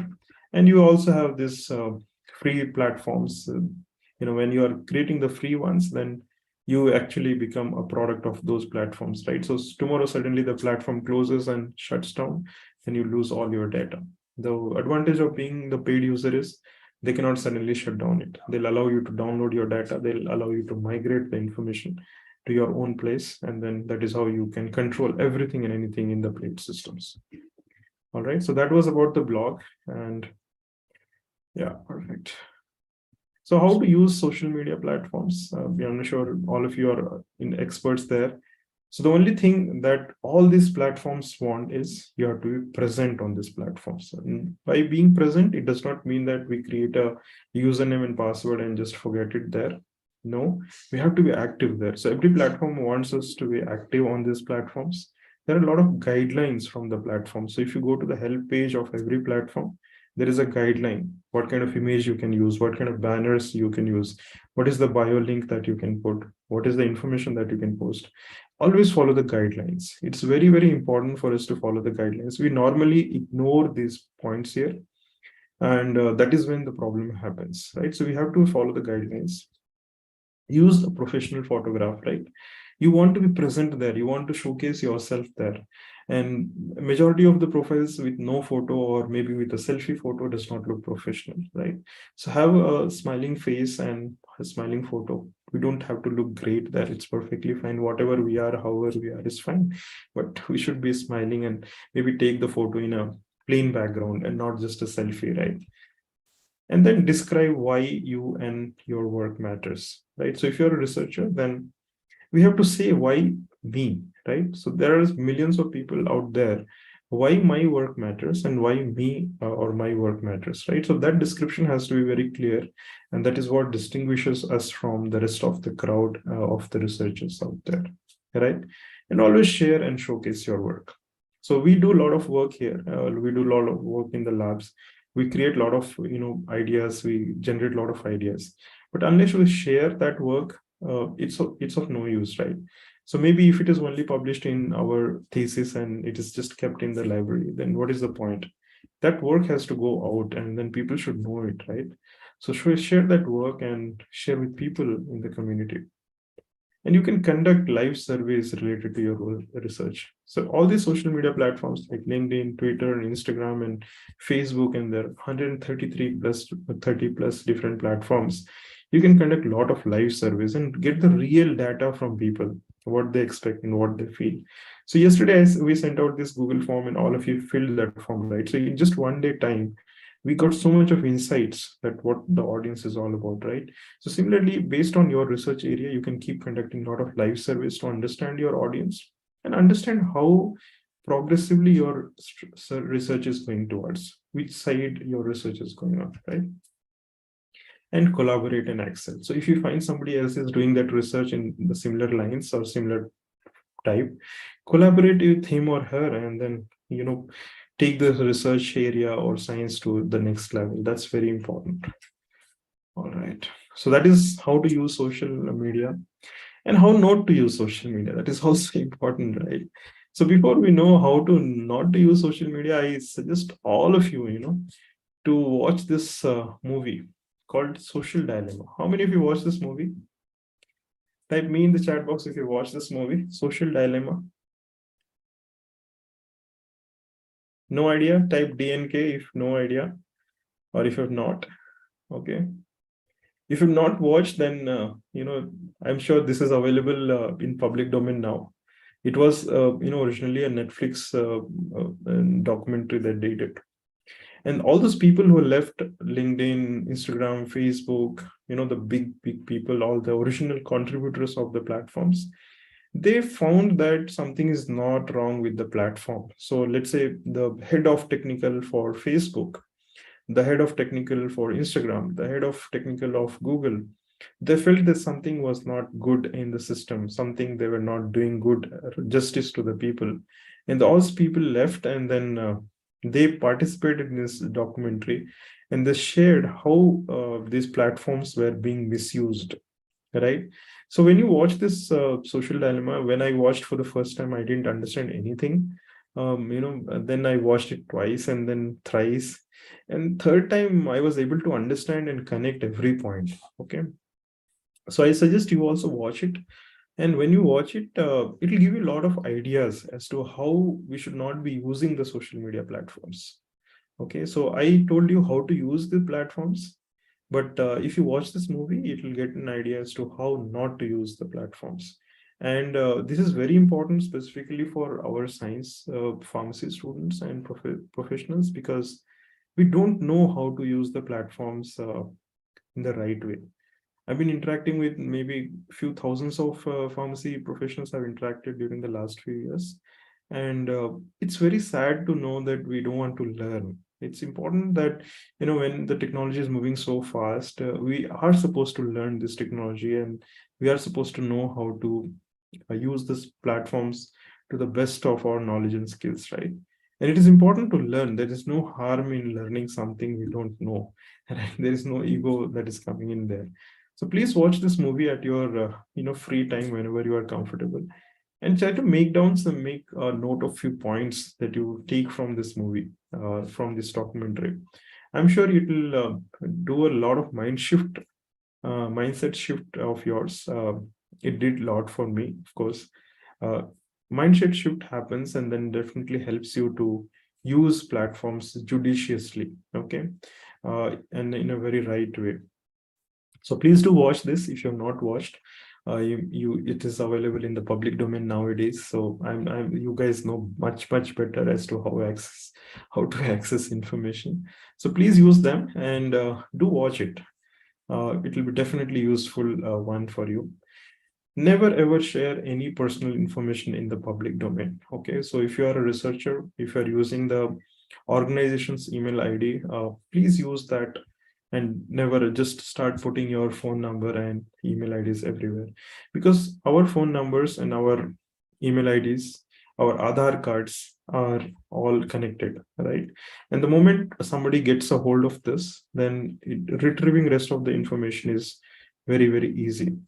How many of you know that there is something called as virtual Aadhaar card? Type me if you know it. If you don't know it, then type DNK. I'll tell you how create one. You know it? Okay, you don't know it? Okay, so all of you who know it, it's perfectly fine. Great that you know it. If you don't know it, then you can go to Aadhaar's website and you can put your mobile number, get a OTP, and you can create a virtual ID, virtual Aadhaar. Okay, so it will generate a virtual ID, which you can use in place of giving your original Aadhaar number. Okay, don't give Aadhaar number for everything and everywhere. Wherever they ask for Aadhaar number, you can give this virtual ID. And this is like a masked ID where it will not show all the information to the public domain. Okay, it is only the ID which is going there. So you can generate one of these and try to avoid sharing whenever something is needed, sharing the Aadhaar number and sharing everything there. Okay, try to share the virtual ID.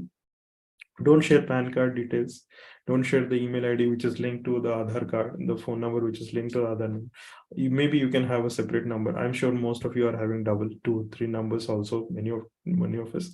So use one number for like an official purpose, one number for the personal purpose, and use that one number in the public domain. Don't use the personal number anywhere, right? Because there are a lot of scammers on these social media platforms, and they're just looking for this vulnerable people who share this kind of information, right? So it becomes a very wrong things to do.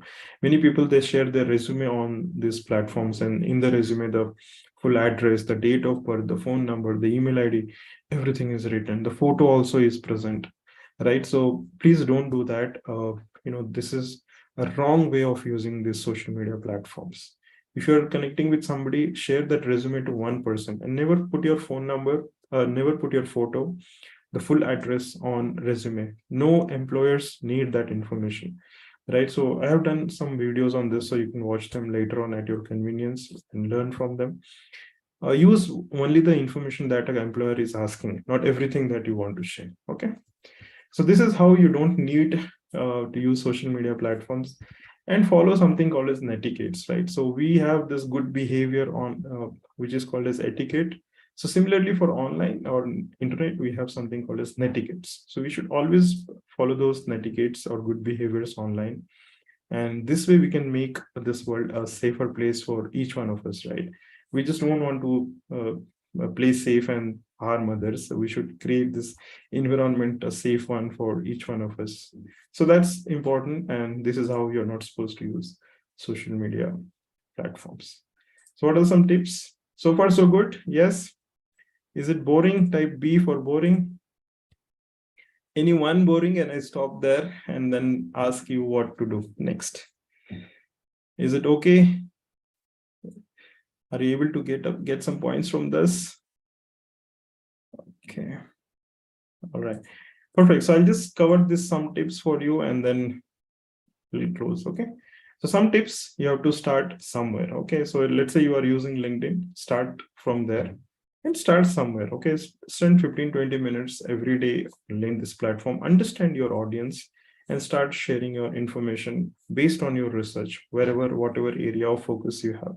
Start sharing that information. Okay, be consistent. So don't be present today and after tomorrow you are not there, right? So if you're present today, then be present tomorrow, day after tomorrow, like that. So every single day you have to be present consistently, right? And use the hashtags wisely. So whatever be the area of your research, identify the top hashtags that you should use, and also one hashtag for yourself. So for me, I have created one hashtag for myself, which identifies me. So if you go and search hashtag Manoj Inform on Google, you'll see everything that I've posted so far, right? So that one hashtag will help you to identify yourself on this online world. So one hashtag for yourself and rest of your hashtags for the work that you are doing, the research work, related work that you're doing. Why hashtags are important? Because they help you to collect that information on the internet. Okay, they help people to reach to that information, to search that information online on internet. And hashtags are right now universal. So if you search hashtag on Google, so it will connect to all the different platforms you have. And if you're searching one hashtag on LinkedIn, then you can search all the information on LinkedIn and Instagram and Facebook and Twitter and all the different places. So hashtags has to be used wisely. And there are limitations with respect to the use of hashtags. So on LinkedIn, it is 3 to 9 you should use. Beyond 9, we should not use. Instagram, you can use up to 30 hashtags. On Facebook, also, you can use up to 25, 30 hashtags. On Twitter, you can use only 3 hashtags. On YouTube, you should use only 3 hashtags, up to 3 hashtags. Beyond 3 hashtags, those hashtags are not counted. So first 3 hashtags are only counted. So these are some tips for all of you. And I hope this session is useful. Collaborate and share. So if you find something informative, connect with people and collaborate with them and share that information with others. Okay. Be the giver. Give something that you have and relate it to the profession, right? So share that knowledge, that kindness, and that will help all of us to stay safe and effective on LinkedIn. So if some of you are not on LinkedIn or you want to learn more about LinkedIn, then you can join me at 2 o'clock today. 2 o'clock, we are sharing some information about how to use LinkedIn. And we'll be also sharing one case study from one of my students. So if you want, you can join there. How many of you are interested? Type I if you are interested to join that. Okay. I, if you are interested to join, maybe you can join at 2 o'clock today if you are interested. So thank you all of you who are sharing that. Thank you. Looking forward to see you there. All right. And that's it for today. Thank you so much for your patient hearing. And I hope this session was useful. Looking forward to answer some of your questions if you have, or else we can close, no problem. Okay, so specific to anything on, you can ask me anything on social media, you can ask me anything on medical writing, you can ask me anything on pharmacy careers. Don't ask me any technical questions. I'm not an expert there. So, okay. anything in this digitalization part, if you can ask, I can definitely try to answer to the best of my knowledge.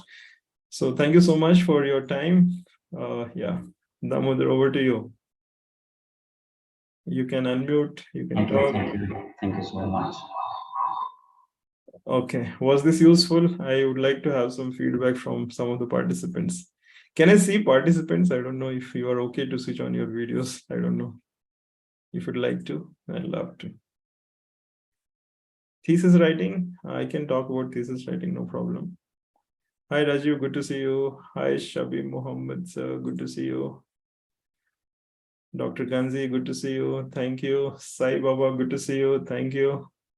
All right, a lot of you. Sai Baba, sir, thank you. Good to see you. Okay, Arshita, good to see you. Thank you. Tanuja NK, good to see you. Kirtana, good to see you. Wow, so many of you. Nice. Perfect. Maybe all of you can switch on the videos for some time. Let's interact. Long time, I was just seeing my face on the screen and getting bored of myself. Okay. All right, good. Yes, Damodar, over to you. Please carry on. All of you can come on screen. Let's see each other, maybe interact for some time. Good to see you, Anjali. Roma, good to see you. Arshita, good to see you. All right. Anyone wants to give a feedback? How is this was? Anyone can, if you want to unmute, please raise your virtual hand. I'll unmute, because if I give unmuting right to all of you, then maybe it will be disturbing. If you raise your virtual hand, I'll give you the option to unmute. Okay. Okay. Hey, Kirtana. Sir, I am Kirtana from Icon Pharmacy College. So it was a very good session and it's very knowledgeable. I have a question, sir. So question is there any hands-on training program available to handle social media related to research? Yes, we can do that, no problem. I can tailor. See, social media is a very vast thing. Okay, there is, I do a 3 months training on social media for entrepreneurs. So it's not easy to learn on 1-2 days. Facebook alone will take about 10 days to learn everything on Facebook. There are so many things to learn. So based on what is your requirement, if you let us know, maybe let me know, maybe we can tailor that program for you and then we can discuss that. Okay. One thing at a time, because see, there are so many things like Mendeley itself. There are in Mendeley, I can train you for maybe 10 days on how to use Mendeley alone, right? So there are so many things to learn there. And if you want to be an expert in that domain, then you have to learn a lot of things in that. And also, I don't believe in just giving a theoretical knowledge like this. I want to, all of you have to have a laptop and then we do, tasks simultaneously. So a workshop model kind of thing I want to prefer. So anyone know if you are interested to learn that way, then please let me know. Maybe we can plan someday. Okay. Hope that was useful. Thank you. Yeah, so the video I'll be sharing in the group, WhatsApp group. This entire recording I'll share with you. Don't worry. Okay. Sir, there's a question. Yeah. Sir, can you suggest about CAD? What is that? CAD. Computer-aided drug design. Is that one? Probably because they have missed out CAD. Okay, I'm not sure what it is. So maybe see, for CAD you need a lot of software. It's yeah, so you can have a software to design different parts of drug design. Before that, you need to understand the structure of the product that you're designing in. And then there are a lot of, even if there is one software called ChemBioDraw. In that, you can do a lot of 3D modulations. You can predict NMRs. You can, understand the molecule. You can do a 3D structuring. All of that can be done. You can do the protein mapping. You can do the protein binding of that structures. So there are a lot of them. The only thing is most of these softwares are not affordable for a regular student. If you are taking from the university or from the college, then it becomes much more easier, right?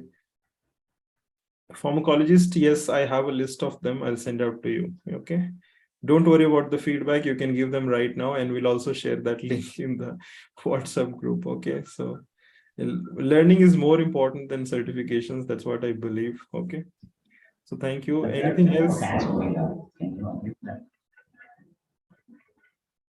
Okay. So, yeah, there are a lot of tools, Arshita. So first thing is we have to understand what is the purpose of the tool, right? So let's say the purpose is designing. Okay. If you say, okay, I want a software for designing, then I can tell you, okay, there's the 5 softwares you can use for designing. If you tell me that I want to create a model or a video, then I can tell you these are 3 softwares that you can use. So you have to tell me what you want in, teaching is a vast thing, right? So teaching can be creating presentations, recording videos, creating animations, audio visuals, a podcast, a lot of things are there. Streaming, right? So what in teaching? Okay. Animations, there are a lot of softwares. You can use whiteboard animations. You can also use PowerPoint. The latest version of PowerPoint has a lot of features. You can use Canva to animate. You can use InVideo. There are so many softwares. Okay. Training and learning on medical coding. Please watch videos on my YouTube channel. We have covered most of them. There are 60 plus career opportunities related videos that includes medical writing, medical scribing, then PV you have, then we have FR&D, R&D. There are so many things. Okay.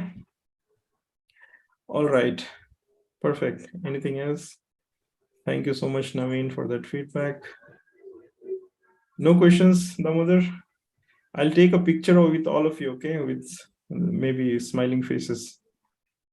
Sir, there are a few people who have raised their hands. Shabi sir. Some of you have raised their hand. You can unmute. Okay, Kirtana, we have discussed. Okay, Arshita, Roma. Okay, go on, Roma guy. Hello, sir. I'm from Kite School of Pharmacy. Yes, ma'am. Sir, first of all, thank you, Damodar sir, and thank you, Zeenat ma'am and Ahmed sir, Ahmed Khan sir, because of them only I could get to attend this particular very useful webinar. So basically, my question is, sir, nowadays people say that we need to know a lot about the pharmacokinetic softwares and all are there. So are they free to learn, or do we have to purchase them? So any particular softwares? Ma'am, depends on what you want to learn. Right? So in pharmacokinetics also, there are different parameters, right? So there are softwares only to create half-life. There are only software to understand the disintegration of the and the passage of the drugs, right? So what is the objective that you have to identify? And for academics stage, we don't need to have those softwares in place, not needed. Once you are in the industry, definitely most of the industries have their own software systems and will have a chance to learn them. For the students, my suggestion is to focus only on the basics right now, because what we have seen, I've been in the industry for 15 plus years, and very, very sad to say that whenever we get students, with very good marks also, we don't get the students be able to tell the very basics. Okay, they fail to answer the basic questions. And recently we also had a test done with IQVIA for pharmacovigilance professionals. Mm-hmm. And more than 70% of them, they were not able to answer the basic questions in the aptitude test. Mm-hmm. Okay, so this is the situation. So let's say if I know all the software and if I'm not able to clear the basic aptitude test, I'll not be able to go to the next stage. Okay. Mm-hmm. So the first and foremost for the student is to get hold of all the basics relevant to the subject. That is very important. Mm-hmm. And a final year student, for example, he or she must know that what is the career path he or she is going. So when I ask this question to the students that, okay, fine, you are in final year, what job you want to get in? So the general answer is, I'll go into pharmacovigilance, I'll go to medical writing, or I'll go to RA. So I said, okay, fine, why you want to get in there? So then there is no answer. Mm-hmm. So a majority of my batchmates are there, majority of my seniors are there, and they're making good money, and that's the reason I want to go. But then we don't understand that, see, what works for me may not work for you. What works for you may not work for me, right? Mm-hmm. And this is what happens when, let's say you got into pharmacovigilance. I also get into pharmacovigilance, but pharmacovigilance is not something which is made for me. my skills, my learnings, my knowledge does not hold good for pharmacovigilance, then I'll be a failure there, right? And I'll realize this only after 6-7 months spending in the company. I'll not be able to deliver projects. And then it will be frustrating for me. And then I'll start cursing every pharmacy professional and the pharmacy as a whole. And then what happens? I'll start shifting from there to another field. And this continues. I have seen people in just less than 3 years, they have shifted 6-7 positions. Now imagine, if the HR has to hire this guy, he'll have to, have a very solid reason why he is going to hire this person, right? Because there are SOPs in place for the hiring managers. They also have to justify why they are hiring this person. A person who has not stayed in the company for more than 6-7 months, what is the guarantee this person will stay in this company for a longer period, right? There is no satisfaction. And one person, just 4 days back, I think I got a CV. This person is interested in medical writing, pharmacovigilance, RA, and PV, all the 4. Then I was like, okay, fine. Okay, tell me what is one interest area. Okay, then this guy tells me, okay, anything that gives you more salary. Now for getting more salary, I have to show my caliber, right? I won't get a salary just like that. Companies won't pay me salary just like that, right? So that is very important for us. I think we should, have some kind of training module for our students on SWOT analysis and how we can do our self-SWOT analysis to understand what is our strength. And based on my strength, what is it that I can map for my career path? And this is something I do something called as 5 o'clock learning club. And right now some students are learning with me. I teach all these basics there. So if any one of you are interested, maybe please join that. So this happens from 5 o'clock in the morning to 6 o'clock in the morning every day, Monday to Saturday. Okay. So thank you, ma'am. I hope that was useful. Don't focus on the softwares at this point of time, and don't just download something from internet and try, because internet is full of all the junk things right now, and a lot of problems are happening because of those softwares. So it's better not to learn those softwares than land up in some problem. Okay, so thank you.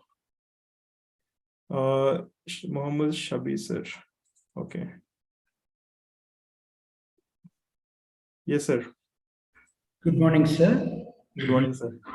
I'm Dr. Shabi, working as a professor, head of the Department of Pharmacology in Icon Pharmacy College. Excellent. I'd like to thank you so much, sir, for a wonderful session. Actually, I would like to thank PanPharma as well, Department of Pharmacology. Dr. Anbu, Mr. Damodaran has done a wonderful job, actually. My question is, sir, actually, is there the people are nowadays the people are doing a lot of research, especially for in my field is animal research related things. Is there any social media, especially for this, the journals, visualized experimental journals? Would you recommend any journals related to visualized experiments? Because now some of the experiments for the observation purpose, we are monitoring and shooting. One of my research publication also related to the, sexual behavior related things.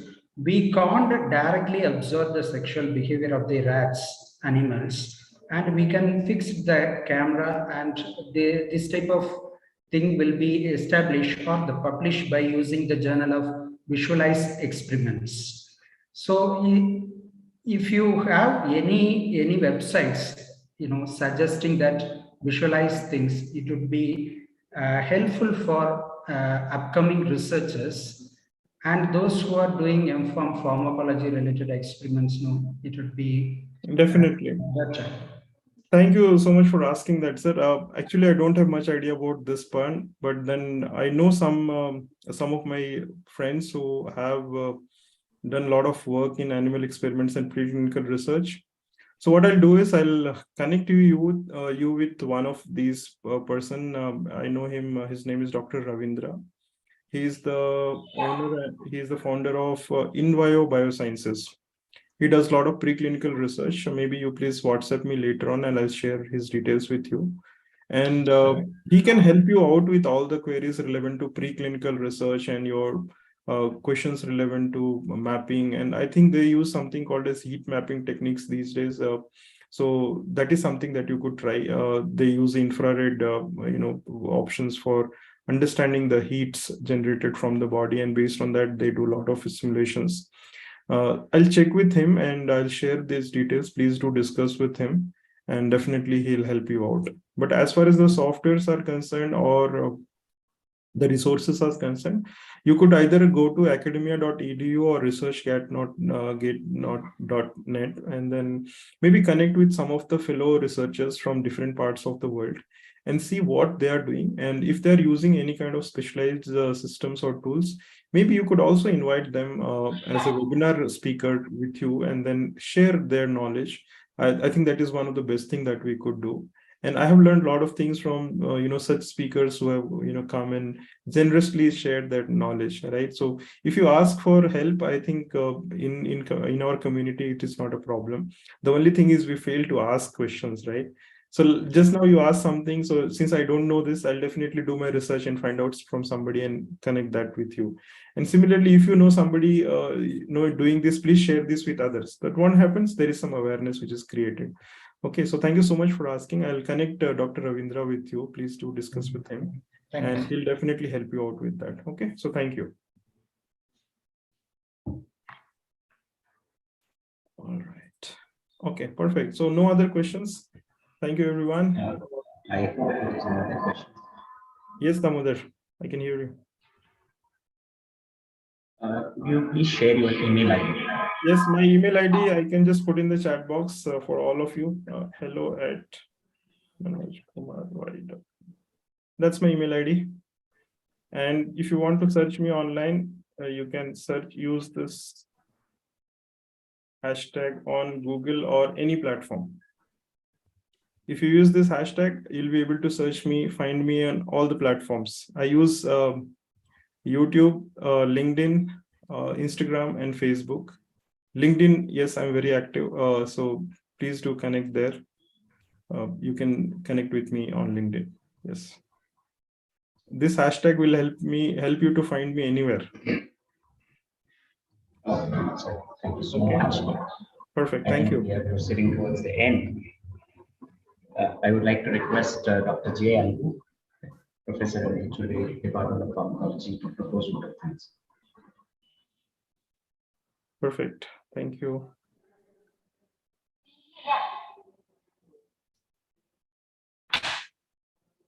Thank you, Dr. Shabi. Thank you.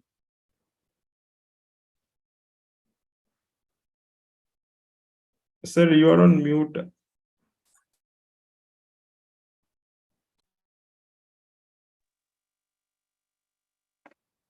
Am I audible now? Yes, sir. Loud and clear, sir. Yeah. So my dear colleagues, friends, and all participants, I think it's now we are marching towards the end of the session. And it's my honor and a privilege to conclude this session with a vote of thanks. First of all, I would like to thank my management for allowing us for conducting this kind of webinar. And I'm very much thankful to my Honorable Vice Chancellor and Pro Vice Chancellors for their continuous encouragement and support in conducting this kind of webinar frequently. And also on behalf of all the faculty members of Department of Pharmacology, I thank our Dean Dr. S. Bharat for his all-round contribution to the Faculty of Pharmacy with his proactiveness and also available guidance. And we are really fortunate, sir, to have you as a speaker today. Really, it was a very, very informative session. And I think I would like to summarize some of your points that you have discussed with all our participants. You have started with some SWOT analysis. Most of them are now aware of this SWOT analysis. And you have mentioned something about the timeline. Without mentioning the timeline, fixing the timeline, we cannot complete the process on time. And I like that your slogan, what you have mentioned during your speech, that is get published and get noticed. And how can I do this? That is the question to the brain. and how to share research in social media, and tools for researchers, and how to and how not to use the social media. And also you have mentioned something about the importance of writing blogs there to get payouts also. I think actually you gave some idea to generate some income for our participants, and you have explained very well about the creating our own website and overview of social media. And I was really surprised to know that more than 135 platforms are there to use for researchers especially. And also you explained in detail about this Manly platform and other the free open sources platform also. So I would like to convey my sincere thanks to Mr. Damodar Nayak, Assistant Professor, Department of Pharmacology, for identifying you as a speaker for today's session. Really, it was very wonderful, sir. And I thank all my department colleagues for supporting me in conducting this kind of workshop, webinar. And I profusely thank all the participants of today's webinar for their active participation in making this program a noteworthy success. With this note, thank you one and all, and meet you again with another webinar very soon. Thank you, one and all. Definitely, sir. Definitely, sir. Thank you so much. It was great pleasure interacting with you, sir, and all the participants. Thank you so much, Damodar, for trust in me and inviting me. It means a lot for me. And thank you everyone for your time. It was non-stop. We discussed for 2+ hours, I think, and it was great. I hope it was a lot of takeaways for you. And in case you get stuck in any point of time, do not hesitate. Please ask, because unless you ask, you'll not get right. Only the crying baby gets milk today, right? So all of us know this. So we don't have to cry, but then we have to at least ask. So please ask and then get the information from people. There are a lot of people who are ready to help you out. The only thing is we have to ask the right question to the right people, of course, right? And one of the most important thing is, please do not share your resume and your personal information online. That's creating a lot of issues these days, and especially a lot of ladies, they are facing a lot of problems because of this. Many issues have happened. So please never ever share this. And if you're on LinkedIn, then stay there and learn the platform first and then be active. That's very important. Don't just go and share anything and everything. So thank you so much for your time, and we'll definitely meet one more time. If you like to have anything specific on medical writing or careers in pharmacy, or maybe anything on social media or digitalization, maybe we can discuss further and we can try to understand. SWOT analysis is my favorite for pharmacy. I'm doing a lot of things for that. So let's maybe plan one session on this one also. Maybe we can do that. Okay, so thank you. So thank you so much, and definitely we'll meet one more time. If possible, all of you can switch on your videos for a few seconds. I'll just take a picture and then I'll post it on LinkedIn. Maybe you can connect there, and then definitely we'll take this discussion forward from there. So thank you so much, and I'll post this on the WhatsApp group also that we have. And don't hesitate to ask questions. There are people who are ready to help you out, and they're looking for the right questions. So if you have the right questions in mind, don't hesitate, please ask. Okay, it's very, very important for all of us to stay connected with each other. So thank you so much. I'll just take a picture of all of you. Okay, just give me a smiley. Okay. All right. So thank you so much. I just took a picture and I'll post this picture also on the group, and the video also will be shared in the group itself, so you can share with others, don't worry. So thank you so much, Damodar, Department of Pharmacology, and the entire team which helped this entire session go on smoothly, and all the participants who stayed till the end. And Dr. Anbu sir, thank you. Mohammed Shafi sir, thank you so much. Dr. Ganzi, thank you so much for your time. It was great interacting with all of you. We'll meet so very soon again. Thank you so much. Take care. Thank you. Thank you. Thank you. Thank you. Thank you so much. Thank you. Thank you.